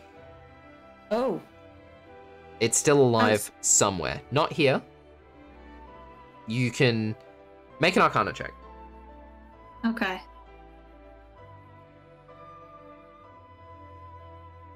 $25. 25. It's on another plane, and the Phantasmal Killer spell's still going. So, You guys, that thing's still alive. Oh. Mother is what was still it? with it. Could we see your mother at the time? No, only the Mind Flayer Lich and I could see it.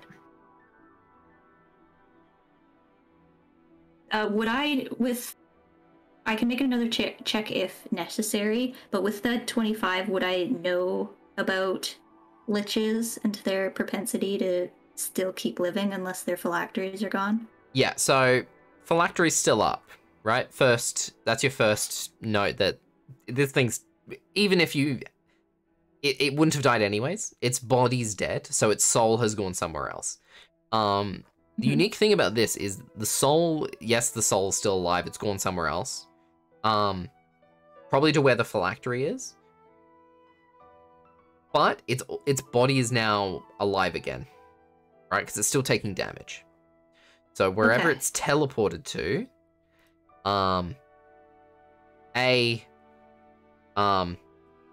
it's at least healed up a little bit in the instance that it teleported away. Okay. So it's on a plane, it's on you're not sure what plane it's on. Actually, with a 25, I'll tell you what plane it's on. Let me just pull up the planar map. D&D. Welcome to D&D, where everything is so convoluted.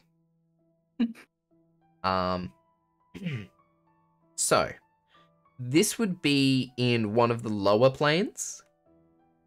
So I would say it's probably Gehenna or Hades or its equivalent of this world.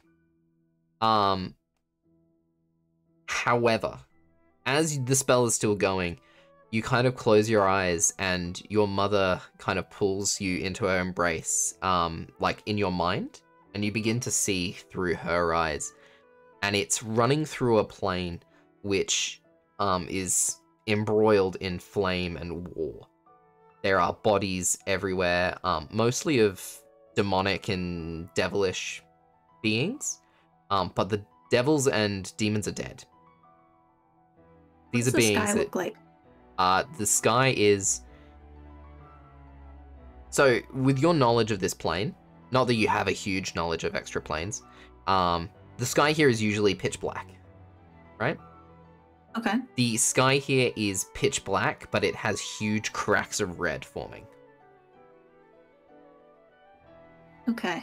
So usually this plane is completely embroiled in darkness. Not quite the void, where demons come from, but this is a plane where, you know, darkness and evil creatures, usually monstrosities, kind of thrive. But it seems that whatever has come here has attracted the attention of the other planes adjacent, like the Void and the Nine Hells. So you see dead monstrosities, huge beasts, hydras, chimeras, all sorts of weird creatures fallen amongst devils and demons, seemingly fighting on the same team. They seem to be facing the same direction. They're not fighting each other. These aren't scenes of them, you know, in battle against each other, as is relatively common. And as you watch this Mind Flayer, you know, sprinting through this landscape, far in the distance you see a 40, 50 foot tall armored something powerful and scary. This is on a power level you've never seen. You've seen monsters, sure. This thing emanates pure fear, and even you feel that. And as you see into the distance, your mind embroiled in fear, you feel next to you your mother's mind embroiled in fear. And as you look deeper and deeper into the flaming red eyes of this being, beneath its black helmet, you fall unconscious. Okay. All of you watch as Umbra's talking and kind of goes into this trance. It just falls unconscious. Charm's gonna try and catch her. Sure, Charm rushes over and dramatically catches her. And the squishy Yeah, Ella will landing run of the over too. padding.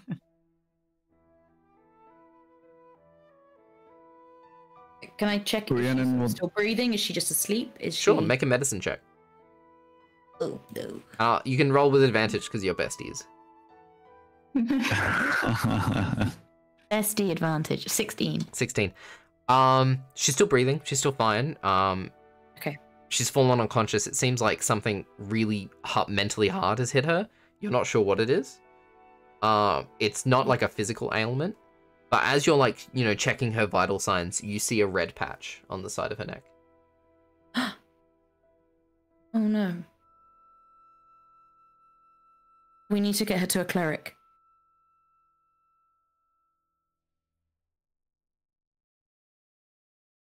Well, shall we go now or shall we investigate the church?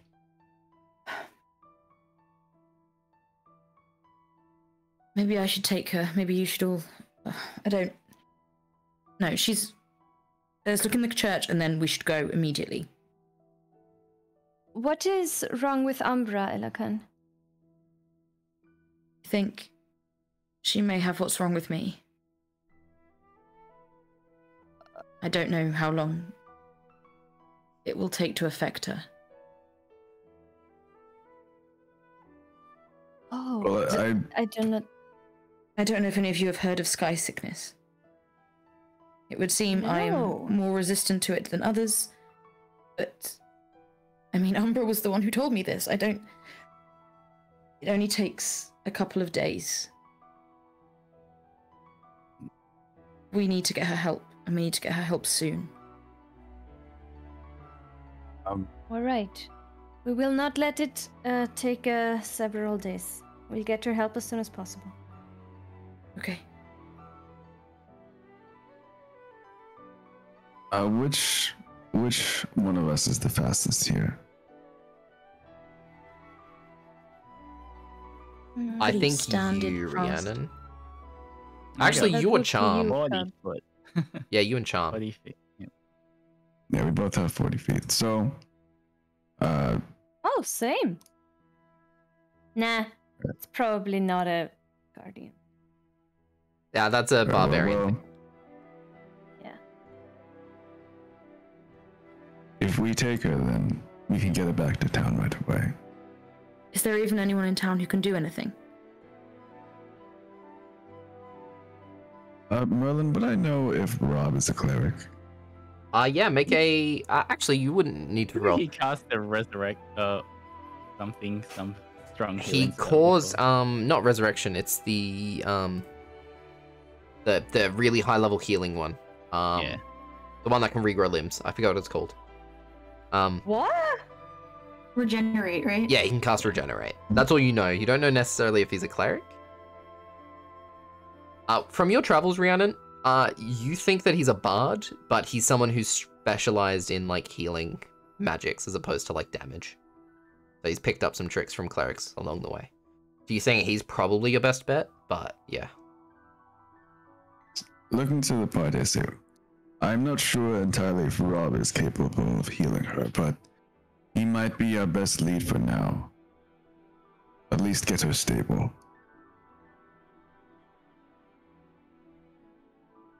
That sounds good.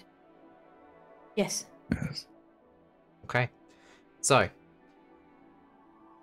you all. Before we leave, Mhm. can I make one last glance back at the church to see if... Sure. Do you want to go up anything to the has doors changed? and glance inside? Yes. Okay. I still think we should investigate the church. Absolutely. She'd want that. All right. Well, Rhiannon, make an investigation check. Can I help? Yeah, go for it with advantage.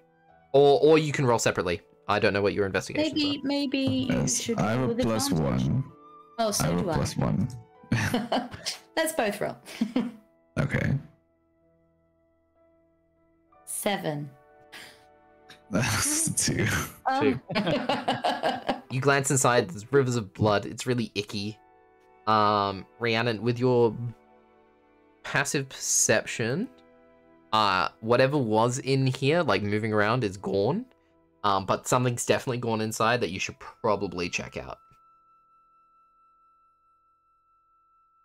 So, This is disgusting. with a... Oh, sorry.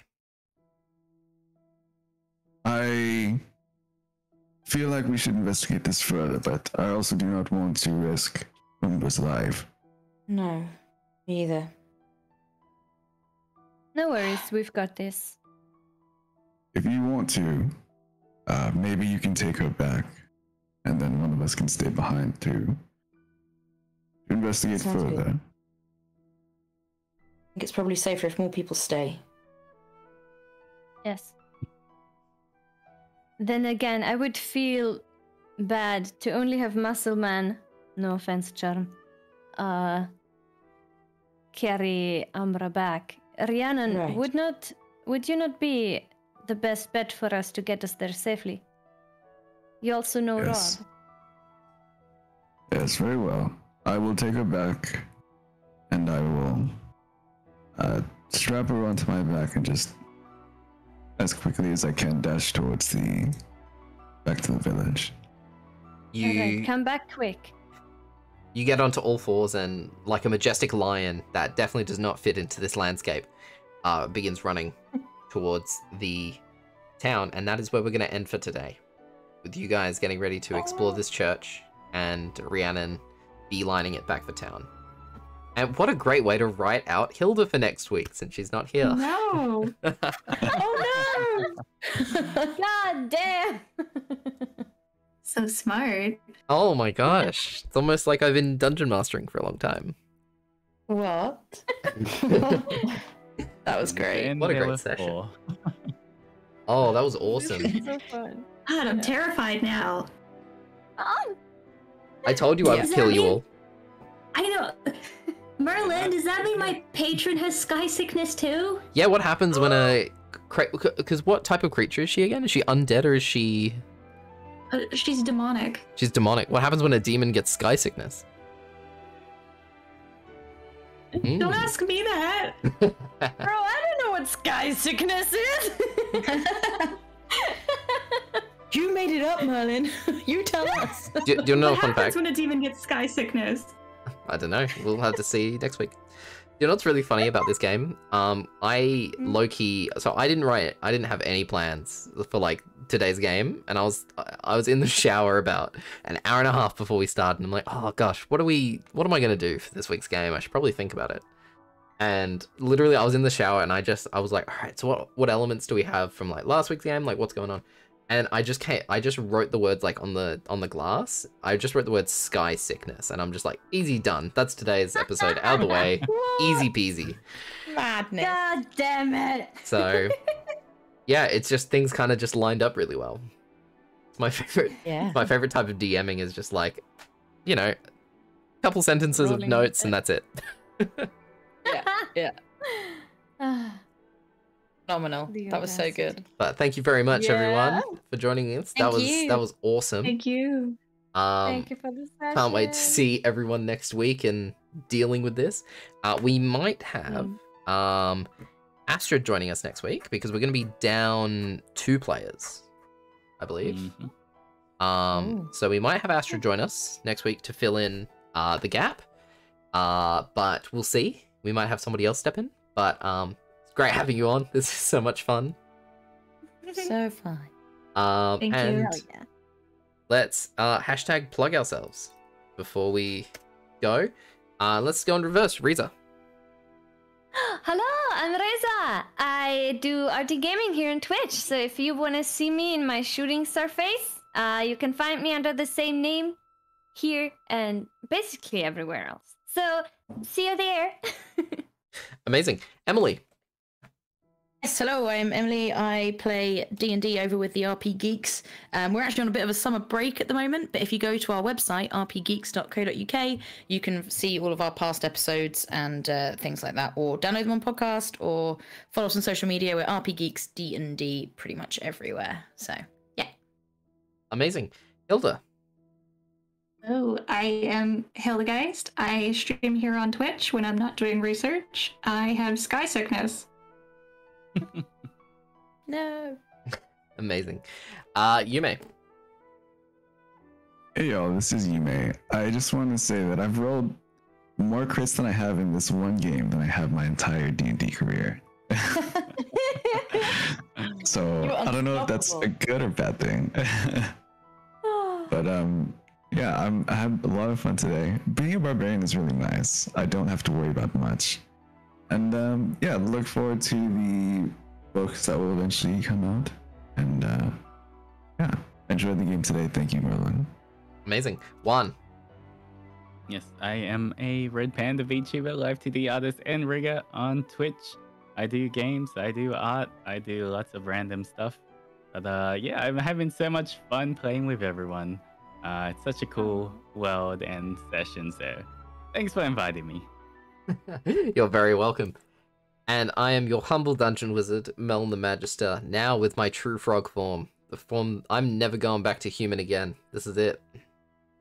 Only frog. Full frog. Good. From now on. Frog. Always go. Find him on onlyfrog.com. Only frogs. Only Um, frogs. I sometimes stream on my main channel. I stream usually Apex Legends. So if you want to see the world's most mediocre Valkyrie, come check me out. Apart from that, you'll find me here. We have our main campaign, Heralds, which will have episode 50 next week. on Saturday. I know, right? I feel old.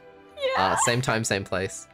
And we'll have episode 3 of Crimson Skies, where we'll see what's happening with Umbra and her sky sickness. We'll see what's happening with Elican and her sky sickness. No. Stop getting sky sick. He's fine. He's not died yet, so therefore she'll be totally fine. It's all good. Yeah, I'm in the 4th episode. I gotta come back somehow. Exactly. Right. And we'll see what Charm, Rhiannon, and Charm, Ma, and Elican find at this bloody, drenched church. So thank you, everybody. We have been VTuber Tabletop, and we'll see you on the other side. I'm just gonna start up the raid as I'm doing this. I was about to say, we find new character sheets.